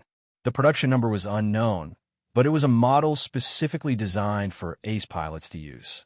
In other words, the three High Mobility Kinnan that flew out of the Nazca-class high-speed warship were the ACE team, formed by three elite pilots? Imprint Man? When Ray Minkai noticed the secret behind the High Mobility Kinnan, this name suddenly flashed in his mind. A strange aura, and the High Mobility Kinnan that symbolized ACE. Perhaps it was all pointing to one thing. That was this Nazca-class high-speed warship that didn't seem to fit in with Kreutzer's side was probably the reinforcements that came to rescue Maltese. If this was the case, Ray Minkai indeed had to deal with it. In the midst of the roaring gunfire, Freedom Gao suddenly abandoned Higu, who was being chased by him, and flew toward the Nazca-class high-speed warship. Kreutzer, who was relieved of the pressure, looked back and a smile appeared on his face. As expected of the Knight of Guardian. Sure enough, as long as you discover the existence of those people, you will prioritize them. Yes. After discovering the existence of the Imprint Man, Freedom Gaoda's first move was a thunderous attack. Even though the Nazca-class high-speed battleship was frantically firing all its weapons and firepower at the Freedom Gundam, the Freedom Gundam was still able to hold its ground. Even though the three Zaft ACE mechs quickly occupied the best attacking position and launched an attack, the Zaft ACE mechs still couldn't do anything. Ray Minkai, even Freedom Gao, didn't panic at all. Instead, he calmly moved left and right from the gunfire and directly leaped above a Nazca-class high-speed warship. The multicolored cannons fired like divine punishment, sending the Nazca-class high-speed warship, as well as the three highly mobile gold graces, into the depths of hell beyond redemption. The light beam dissipated. The electric arc of the electromagnetic cannon gradually disappeared. What remained in this space was the final afterglow of the Nazca-class high-speed warship being swept away by the explosion and disintegration. Looking at the sinking Nazca-class high-speed warship, Kreutzer smiled slightly, but immediately said in a deep voice, "The battle failed. Let's evacuate. This airframe is not something we can contend against. Yitzhak, let's go." Diego was surprised by the terror of Freedom Gauda, and anxiously shouted for Yitzhak to evacuate. He was afraid that Yitzhak would rush up to fight the Gundam in a fit of rage again. That would definitely kill people. Yitzhak also knew this. Even if he was unwilling, Yitzhak still gritted his teeth and retreated. "Are you not going to pursue?" White Cat State Zero looked at the direction where Kreutzer and the others retreated. No. This is considered a favor. Lao Lu Kreutzer. It's better for him to live for the time being. The existence of Miss. It was like a haze hanging over Zaf's head. If there was a hidden danger in this haze, it would be Lao Lu Kreutzer. Even if Ray Minkai and Kreutzer's goals were completely opposite, Kreutzer's existence was one of the key reasons why Miss. He was unable to completely grasp Zaft and Plant. In the distance, Plant capital, April City. The tea table filled with delicious snacks and fragrant black tea did not make people feel comfortable. Instead, the solemn atmosphere made the tempting aroma of the snacks and black tea a little bleak. Really? Is Maltese already dead? Miss E. Alice Pompey nodded with a solemn expression. Fortunately, we brought the imprint troops over in advance. Otherwise, I'm afraid we would have suffered some losses. Mia looked at the pair of twin sisters who were guarding her and felt a little relieved. The imprint troops were the core combat power of their next plan. If this core combat power suffered losses, it was likely that the plan would change.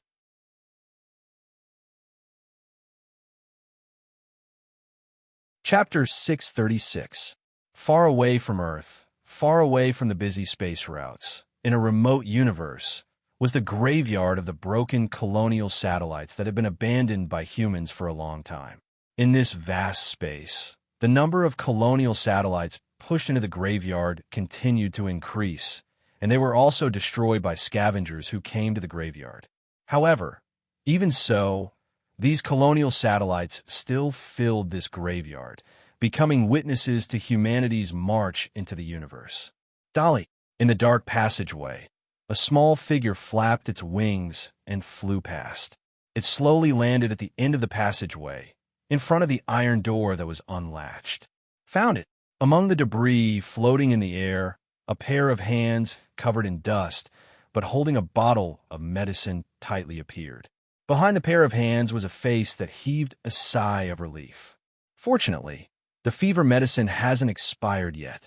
Kira looked at the expiration date on the bottle with joy. This was the fever medicine he found after rummaging around the port of this colonial satellite.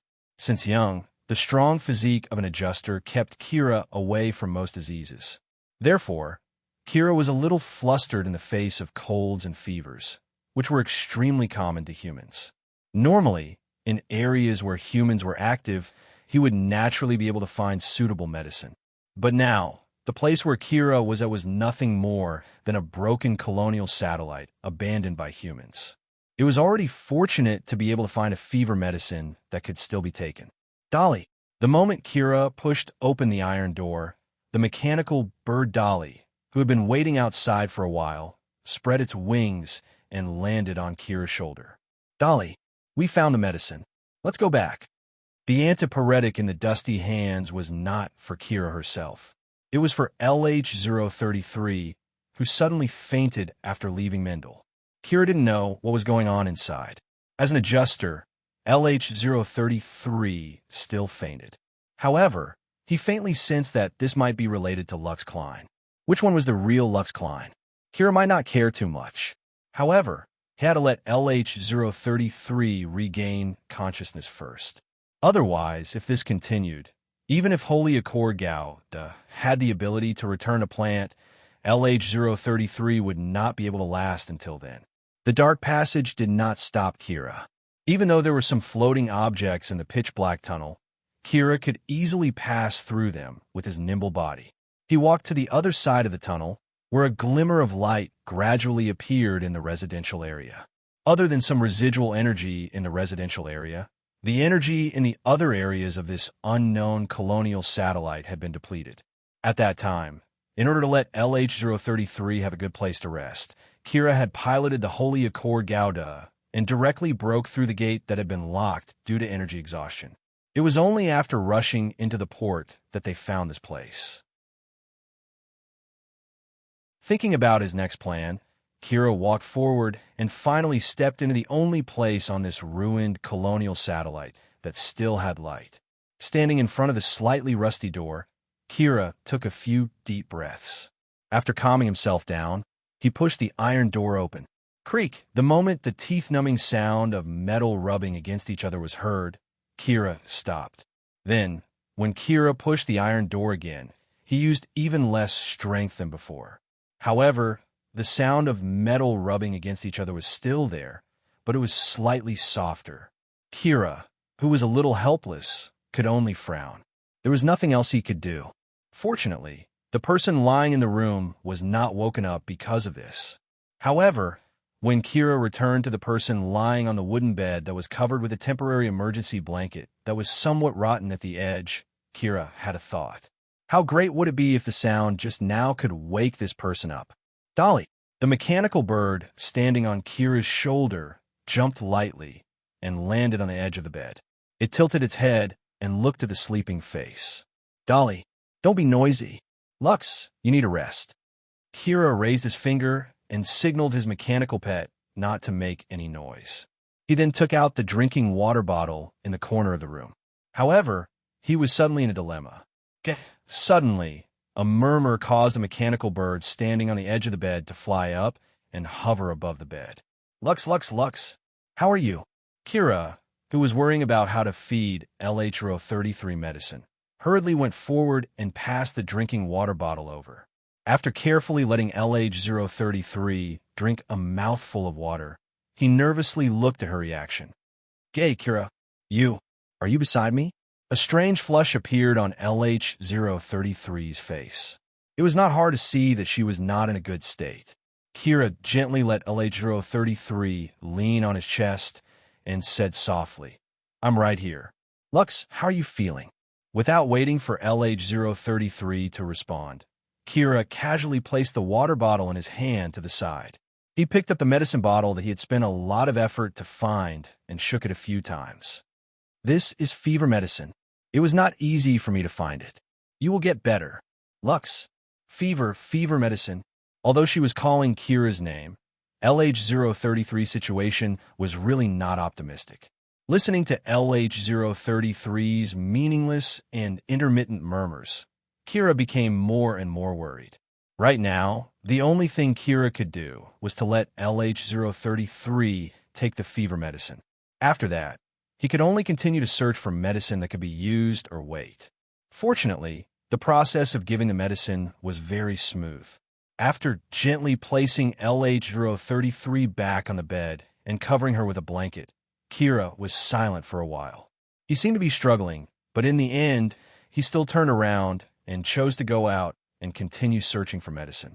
Kira, don't go. But before he could take a step, the corner of his clothes was suddenly pulled by someone. It was LH-033. Lux. Kira, who turned around to look, was shocked and worried. Even if the medicine was effective, it was impossible for LH-033 to regain consciousness in the blink of an eye. With the current situation, could it be that? Kira, don't go. Talk to me.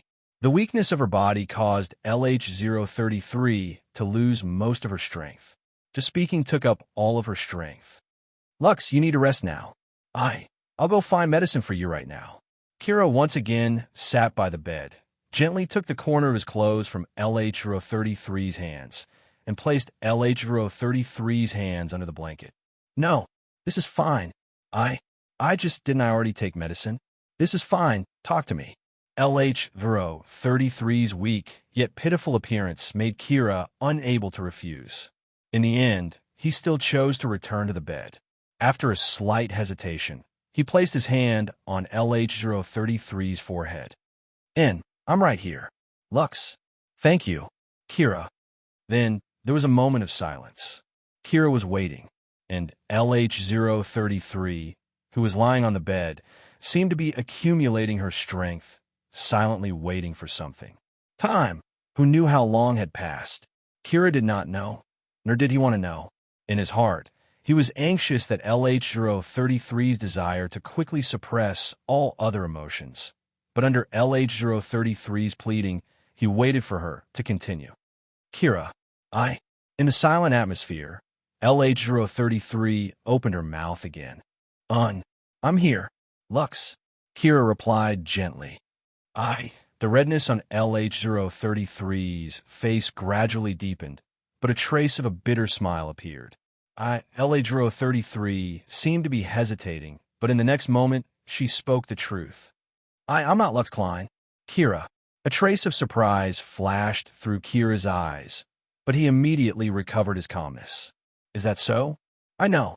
That seemingly perfunctory tone made LH033 open her eyes forcefully and raise her head to look at Kira. Kira, I'm serious.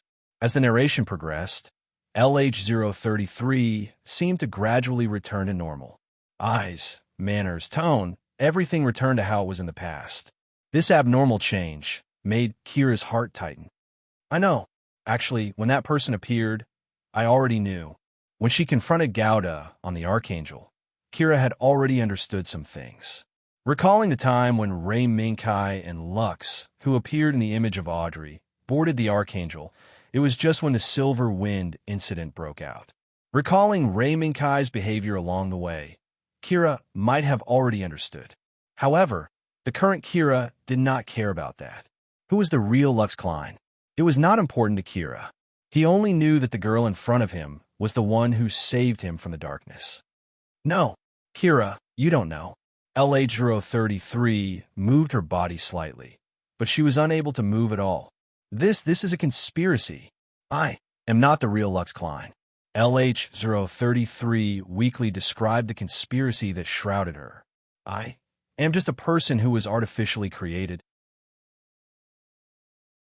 Person who was artificially created? Kira was stunned and blurted out. A clone?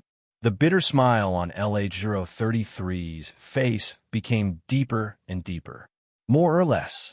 However, when I was artificially created, I already had Lux Klein's appearance, figure, and even most of her memories. In the eyes of ordinary people, perhaps I am the real Lux Klein. Kira was silent. However, her silence was unable to stop LH033's narration. The pink young lady lying in his embrace was like a human who was about to step into death and was about to hand over everything she knew to someone else sad. While Kira was being told everything by LH033, the Archangel, which had encountered the main angel in the outer region of Mendel, was in a fierce battle. The heresy Gouda, which was piloted by Mu, and the Dark Assault, which was piloted by Neil, were struggling under the siege of 3 roaches. The Archangel was also in a passive position under the fierce attacks of the main angel, which was led by Bakilialu. Mirialia, what's the situation on the Free Gouda side? The SS Eternity, which had rushed out of plant, had not completed its final adjustments, and the Grass Fiend seemed to have been trapped by the trap that Bakilialu had set up beforehand. This forced the Heresy team to return to the Grass Fiend, and they were unable to support the Archangel in time. As a result, the Technician Maul was suppressed by Bakilialu, who had undergone strict warship command training. We haven't contacted him yet. However, since just now, there have been no signs of abnormalities in the region that the Free Gouda is heading to. Ever since the Archangel encountered the main angel, Mirialia had been trying to find traces of the Free Gouda. Although she had not been able to contact him, Mirialia, who had been paying attention to the Free Gouda, was keenly aware of the signs of abnormalities in the region that had returned to normal. Is that so? It seems that we still have to hold on for a while. If the abnormalities in the battle had disappeared, then with the astonishing speed of the Free Gouda, they would definitely be able to rescue the Archangel in time. However, before that, the Archangel had to hold on for a while longer. On the other side of the 2 sister ships of the same model fighting each other, Mu's Special Heresy and Nigger's Dark Assault were fighting back to back against the attacks of the 3 roaches. Hey, Brother Nigger, do you have a way to get rid of that flying blackbird? As a fighter pilot, Mu was very clear about the importance of controlling the rhythm in a battle. The high mobility of the Gouda, as well as the tacit understanding between the 3 roaches, made Mu and Nigger somewhat familiar with each other, but they failed to cultivate a tacit understanding and suffered a lot. I'll try. Although Nigger agreed, he was not confident in his own heart. Right now, Pitch Black Assault was being closely watched by the Forbidden Gundam. Whether it was the railgun or the plasma beam cannon, they could not break through the defense of the Forbidden Gouda. Not to mention, under the watchful eyes of the Forbidden Gouda, they launched an attack on the Gouda. Kra, that black airframe is watching you. Go away. That's mine. Sure enough, when Nigger tried to feign a shot to deceive the Forbidden Gundam to attack and seize the Gundam, Shunny saw through Nigger's actions at a glance. Furthermore, he even let Krot go away with a strange smile. What? You're watching me? That's mine. Shunny. Instead of retreating after a single attack and leaving the follow-up attacks to his teammates, the Gundam robber charged out from the bottom right of the Forbidden Gundam, blocking the path between the Forbidden Gundam and the pitch-black assault. Immediately afterward, the Forbidden Gao Da's figure moved, and the Mjolnir firing pin equipped with the shattered ball smashed towards the Dark Assault. This attack came with a menacing momentum, but it fell into Nigger's trap. At the moment when the shatter ball hit, the railgun equipped by the Dark Assault slightly moved up and fired a round of continuous rapid fire. This was not Nigger's intention to risk his life to launch an attack on the Forbidden Gao Da. Instead, he used the continuous rapid fire of the railgun to forcibly interrupt the attack of the Forbidden Gao Da's firing pin. Boom! Boom! Every shell fired by the railgun accurately hit the Forbidden Ball, and the powerful kinetic energy and explosive shock wave of the explosion made the attack of the Forbidden Ball pause for a moment. Then, in the dissipating smoke, two muzzles exuding a cold aura pointed at the Forbidden Gao Da at a very close distance. General, the opportunity was now or never. Nigger decisively pulled the trigger. The moment the fatal brilliance lit up, this bitter battle finally ushered in the opportunity to reverse.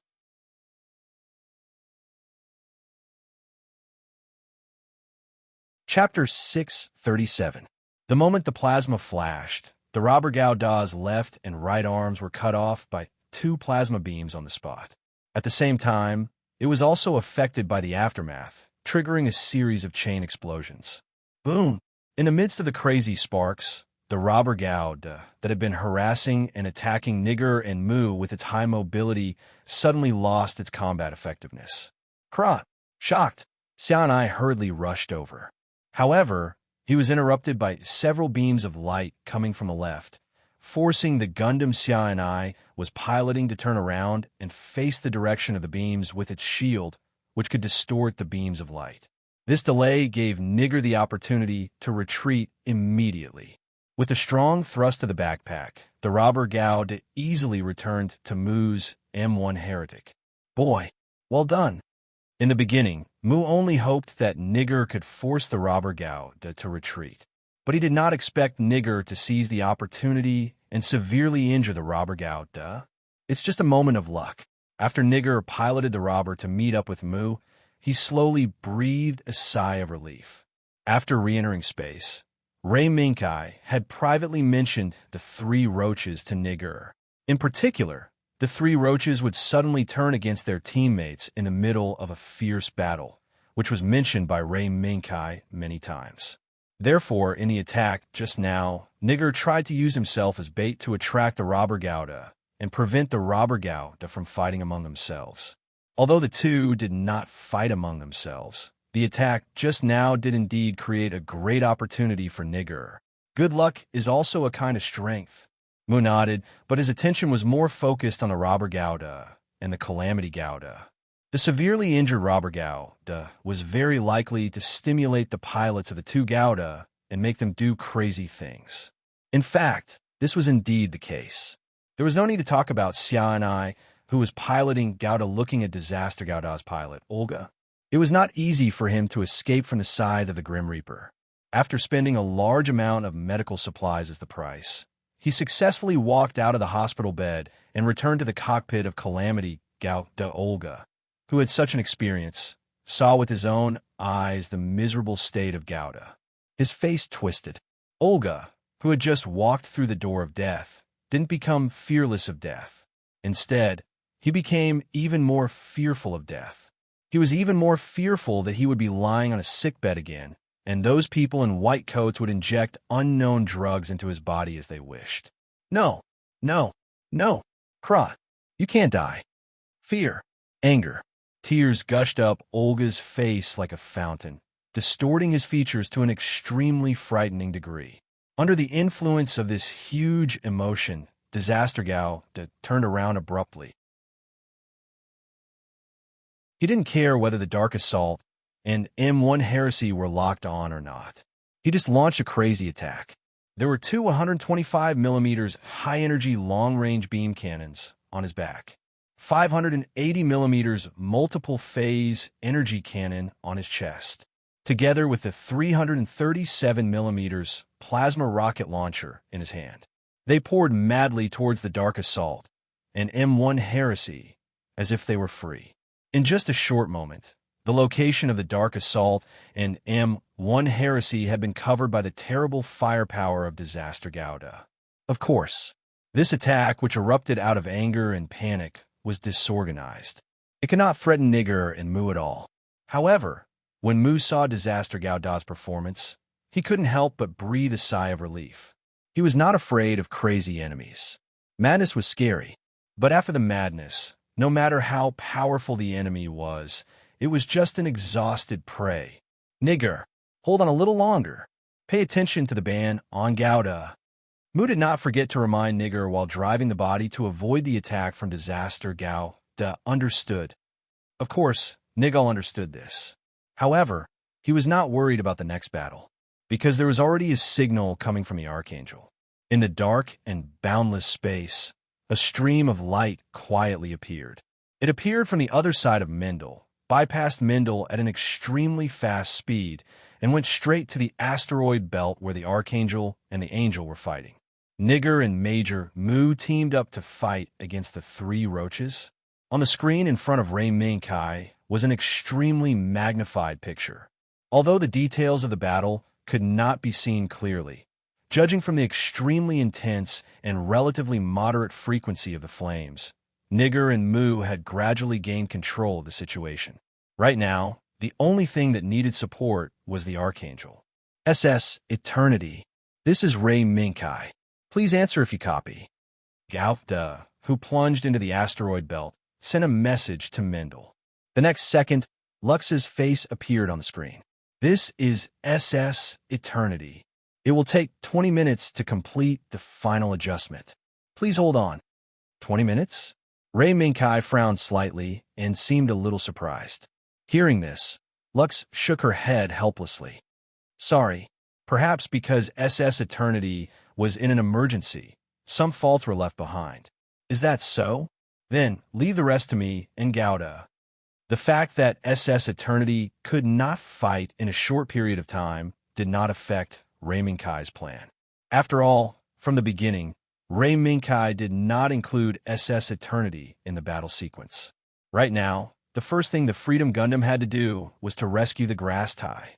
On the other side of the asteroid belt that was flickering with flames, the specially equipped heretic that Carrie was piloting was leading the three heretics in anxiously removing the cables that were restricting the grass hound's movements. However, because these cables were specially solidified, the beam sabers and beam guns of the M1 heretics were unable to sever them in a short period of time. The only way was to use the beam sabers to slowly melt and sever them. Damn it, can't it be faster? Carrie, who had lost her original assault Capricorn, could only pilot the specially equipped heretic developed by the Dawn Society. She gritted her teeth and looked unwillingly at the battlefield where the Archangel was located. Judging from the constantly flickering flames and the occasional explosion of rubble caused by the battle between the two ships, the battle between the sister ships had reached a white-hot point. If there were no external forces involved, this battle would inevitably lead to a disastrous conclusion. Carrie, move aside. Suddenly, a voice came through the communication channel. First, Carrie was surprised, then she was delighted. Ray Minkai, is it you? It's me. Move aside. Move further away. Freedom Gouda's sword is very sharp. When Ray Minkai's voice came from the communication channel, everyone, including Carrie, saw the stream of light that appeared behind the grass hound.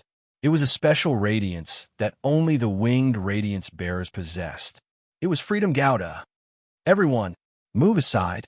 Zasaka, after the cables are removed, do your best to support the Archangel at full speed. The appearance of Freedom Gouda undoubtedly meant that the grass hound, which had fallen into a trap, would welcome the dawn of liberation. It seemed slow at first, but then it happened quickly. As everyone responded, Freedom Gao Da's stream of light had already rushed behind the grass hound. The moment Freedom Gao Da brandished the high-frequency vibration blade in his hand, a cold light left behind a series of cold afterimages around the grass hound. Swoosh! In the blink of an eye, Freedom Gao Da and the high-frequency vibration blade in his hand left behind afterimages and sword flashes around the grass hound. The grass hound first trembled, then without hesitation, rushed towards the sector where the Archangel was at full force. At the same time, Zasaka decisively ordered, "Grass Hound, Positron Siege Cannon, ready, target, Dominion Angel." Right now, the only way to interrupt this white-hot battle between two ships of the same type was to intervene in this battle with brute force. In the light emitted by the Positron Siege Cannon, the light wings on Freedom Gao Da's back expanded again. The meteor had appeared. At this moment, Freedom Gao Da seemed to have turned into a meteor, shuttling through the asteroid belt at an astonishing speed. He was the first to rush into the battlefield between the Archangel and Dominion Angel. However, Freedom Gao Da, who penetrated the battlefield at an extremely fast speed, was not immediately captured by the Archangel and Dominion Angel. Whether it was the people on the Archangel or Dominion Angel, they only realized that an airframe had penetrated the battlefield when the afterimage left by Freedom Gao Da appeared in the center of the battlefield. That's Freedom Gao Da. Marlene was shocked, and then she cried out in surprise. While Bujalaru was surprised, the alarm in her heart suddenly rang loudly. Dominion Angel, right rudder 5, angle of depression 2, maximum speed. Hurry, the enemy's attack is coming. Hurry. In the midst of Bujalaru's scream, the helmsman of the Dominion Angel used all his skills on the spot. In accordance with Bujalaru's urgent order, he used all his strength to steer the Dominion Angel towards the bottom right at full speed. At the moment when the huge hull of the Dominion Angel turned to the bottom right, a ray of light that Bujalaru was very familiar with, but also contained the aura of death, burst out from the depths of the asteroid belt with the force of thunder and went straight to the position of the Dominion Angel. At this moment, it was the first time since the Dominion Angel's first voyage that it faced death. TSK, did I get tricked? Bujalaru clenched her right hand tightly, and her eyes subconsciously turned to Lars Mutta Yazzie next to her. Just as she had expected, the panic shown by this man, who from time to time used a condescending attitude to point fingers at her commanding ability, was really not surprising. That stream of light just now, I'm afraid it was the airframe driven by that person, Freedom Gao Da. In the midst of her wild thoughts, the terrible light of death illuminated the bridge of the Dominion Angel, but it suddenly woke Bujalaru up. Not it. The silence of stepping into the door of death quickly receded, and what took over Bujalaru's hearing was the warning from all over the bridge. Captain, the port side of the Dominion Angel was affected by the attack, and it is seriously damaged and cannot be repaired in a short time. In addition, judging from a scale of the enemy's attack, it is very likely to be an attack launched by the Positron Siege Cannon.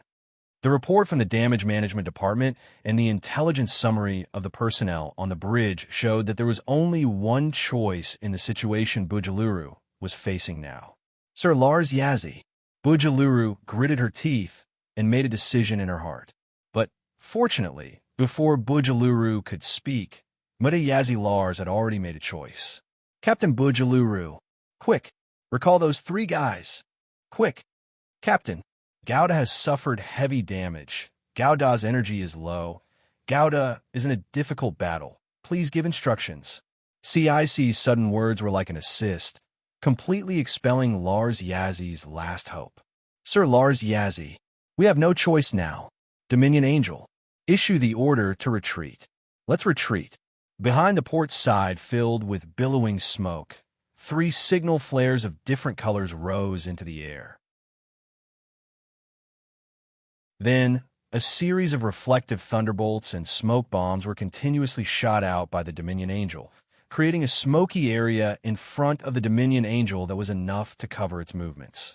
However, Bujalaru didn't know how effective such an operation would be.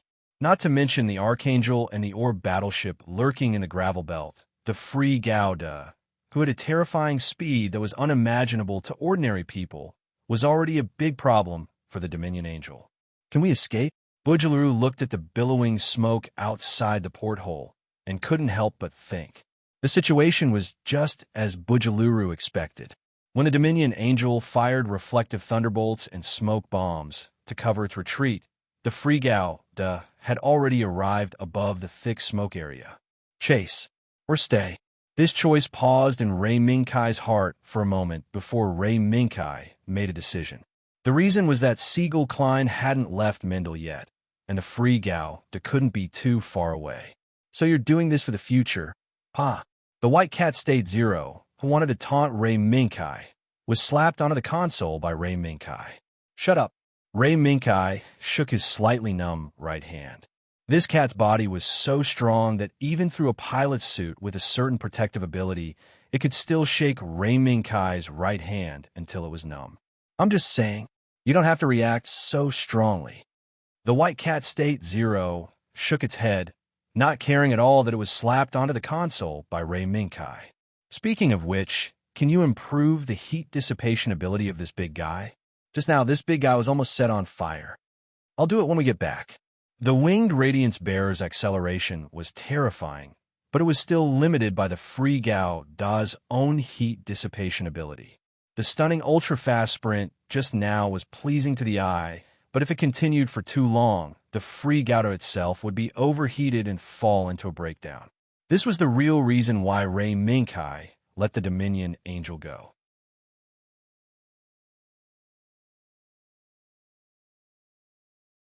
Chapter 638.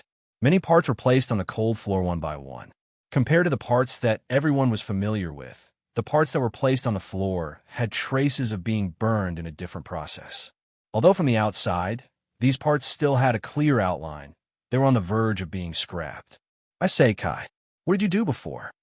Yuri Amifai scratched his head helplessly as he looked at the parts on the floor that looked like they were scrapped due to high temperature. These were MS parts made with the highest specifications by the plant industry. At the same time, they were core parts that could meet the requirements of operating a nuclear reactor. But these parts, which could be used for a long time, were only scrapped in a few battles. No, it should be said that they were scrapped in one battle. And the reason why they were scrapped was due to high temperature melting. This made Yuri Amifai a little confused. Senator Amifai, you should have seen the previous battle data. It seems to be the result of the winged Radiance Bearer's operation exceeding a certain limit. Ray Minkai pondered for a moment and told him about the abnormality detected by the White Cat State Zero. Winged Radiance Bearer. Yuri Amifai was stunned for a moment and then sighed. If it's this, maybe it's possible. After all, this new technology was not included in the Freedom Gauda's design. Although Dr. Celine also used part of the Freedom Gauda's technology when developing the Winged Radiance Bearer, there's still some flaws. Yuri Amifai squatted down and reached out to touch the surface of the parts that were deformed due to the melting. So, when it reaches a certain limit, it's inevitable that some accidents will happen. Fortunately, these accidents did not cause any impact in the battle. Otherwise, the consequences would be unimaginable. Ray Minkai's words made Yuri Amifai laugh. You're joking. Ray Minkai, your strength is enough to surpass any ace pilot from Earth Alliance and Zaft. Even if you don't break the limit of the Winged Radiance Bearer, the Freedom Gauda you're piloting is still powerful. This might make some sense. However, Ray Minkai was still wary. Although he had defeated Kreutzer before, it was more due to the difference in the performance of the mech. If Kreutzer ascended the Oracle Gauda, the situation would be completely different. In addition, Miss E, who had never shown herself and only controlled Plant and Zaff through the fake Lux and Patrick Sala, was a great hidden danger. Because of these two concerns, Yuri Amifai's statement that he did not need to surpass a certain boundary of the Winged Radiance Bearer in order to defeat the enemy was indeed lacking in consideration. No matter what, Counselor Amifai, the SS Eternity has spare parts for the Gauda. I hope that you can repair the Gauda, and, at the same time, provide the Gouda with cooling capabilities. Rei Minkai's solemn expression made Yuri Amify frown slightly, but he didn't say anything and just nodded. All right, if there were enough spare parts, it wouldn't be a problem. Also, Dr. Serene seems to be coming to help. We can also think of a way to increase the cooling capabilities of the Winged Radiance Bearer and the Freedom Gouda after the battle. Rei Minkai and Yuri Amify discussed the maintenance plan for the Winged Gouda and finalized a rough plan. However, Rei Minkai was far from being able to rest, because it was time for those who were supposed to leave. Due to the previous battle, the colonial satellite Mindel had been exposed to the eyes of Zaft and the Earth Alliance Army. Therefore, Mindel could no longer be used as a hiding place for the three spaceship alliance. Before retreating, Siegel Klein and the others had to leave early and return to Earth, leaving behind only those who might participate in the upcoming battle. At this moment, a large group of people had gathered at the harbor. Among them, there were those who bid farewell to each other, and those who agreed to do things together after the battle. Siegel and Lux stood on the other side, watching the crowd gradually disperse. Lux, time's up. I'm leaving. I'll have to rely on myself for the rest of the journey. No matter how much she wanted to say, there would be a day when she finished. In the previous many conversations, Siegel had already said what she wanted to say. She even did not forget to probe the relationship between Lux and Rei Minkai a few times, causing her precious daughter to almost shut herself in. Please take care of yourself. Father. A trace of reluctance flashed in Lux's eyes, but she did not say anything to persuade her father to stay. Siegel nodded and looked at the other side of the tunnel as if she was waiting for something. Father? Lux noticed her father's strange behavior and could not help but ask. No, I'm just waiting for someone. Siegel smiled slightly, but it was this smile that made Lux's cheeks blush slightly. Her father's meaning was very clear. Before leaving, he had to catch someone and remind them before he could leave with satisfaction. Then, a series of familiar footsteps came from the tunnel. The person Siegel was waiting for appeared. Uncle, sorry, I'm late. After entering the port, Rei Minkai sized up the separated crowd and came before Siegel and her father. No, don't mind. After all, your matters are more important. Siegel also knew about the malfunction of the free Gouda originally. Yuri Amify was to return to Earth with Siegel, but after the malfunction of the free Gouda, he changed his decision to follow the SS Eternity. Rei Minkai nodded. Uncle, Jimengard's side has already been arranged. After returning to Earth, Uncle and your family will settle down in Scandinavia as collateral relatives of the SAS family. I'm sorry to say this. In such a short time, this is already the greatest result of the Ring of Midgard. Siegel did not care much about this. After going through a series of events, Siegel did not care much about the change in status. The only thing she cared about was Plant and Lux Klein's future. That's enough. Moreover, before this war ends, I'm afraid we can only live in seclusion. After saying that, Siegel looked at Rei Minkai and Lux deeply, then reached out and took out a necklace. Lux, this was found at your mother's bedside when you were born. We wanted to return it to the owner, but no matter whether we checked the surveillance or asked the surrounding doctors and nurses, we could not find the owner of this necklace. No, the owner of this stone. Therefore, before your mother passed away, she had this stone made into a necklace and told me to give it to you when the time was right. The necklace in Siegel's hand was inlaid with a stone of unknown texture. From its translucent appearance, which seemed to be flowing with traces of flowing colors, it seemed to be a rather precious gem. However, Rei Minkai faintly felt a trace of abnormality. That is. A white shadow rushed out from under Rei Minkai's feet and rushed in front of Siegel.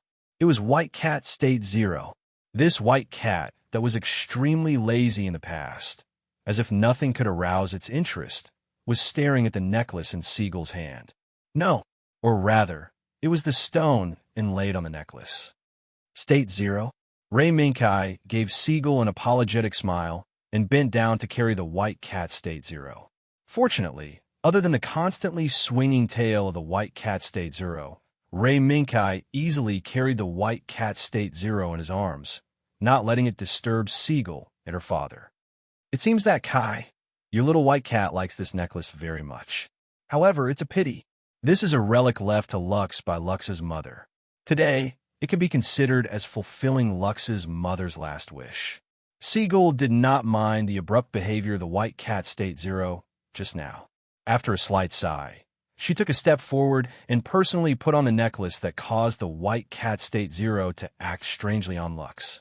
The strange thing was that the moment Seagull put on the necklace for Lux, the faintly discernible flowing colors that could not be seen clearly if one did not concentrate suddenly seemed to come to life and gradually became active with Lux's breathing. Under the colorful radiance, Lake's aura seemed to have become otherworldly, as if she was an angel that had descended from the heavens. It seems that your mother's choice was not wrong. This necklace is indeed very suitable for you. Lux subconsciously reached out to touch the smooth surface of the unknown stone. Her eyes were filled with the flowing colors that flickered with her breathing. Is that so? Thank you, Father. Perhaps this is the most precious gift I have ever received.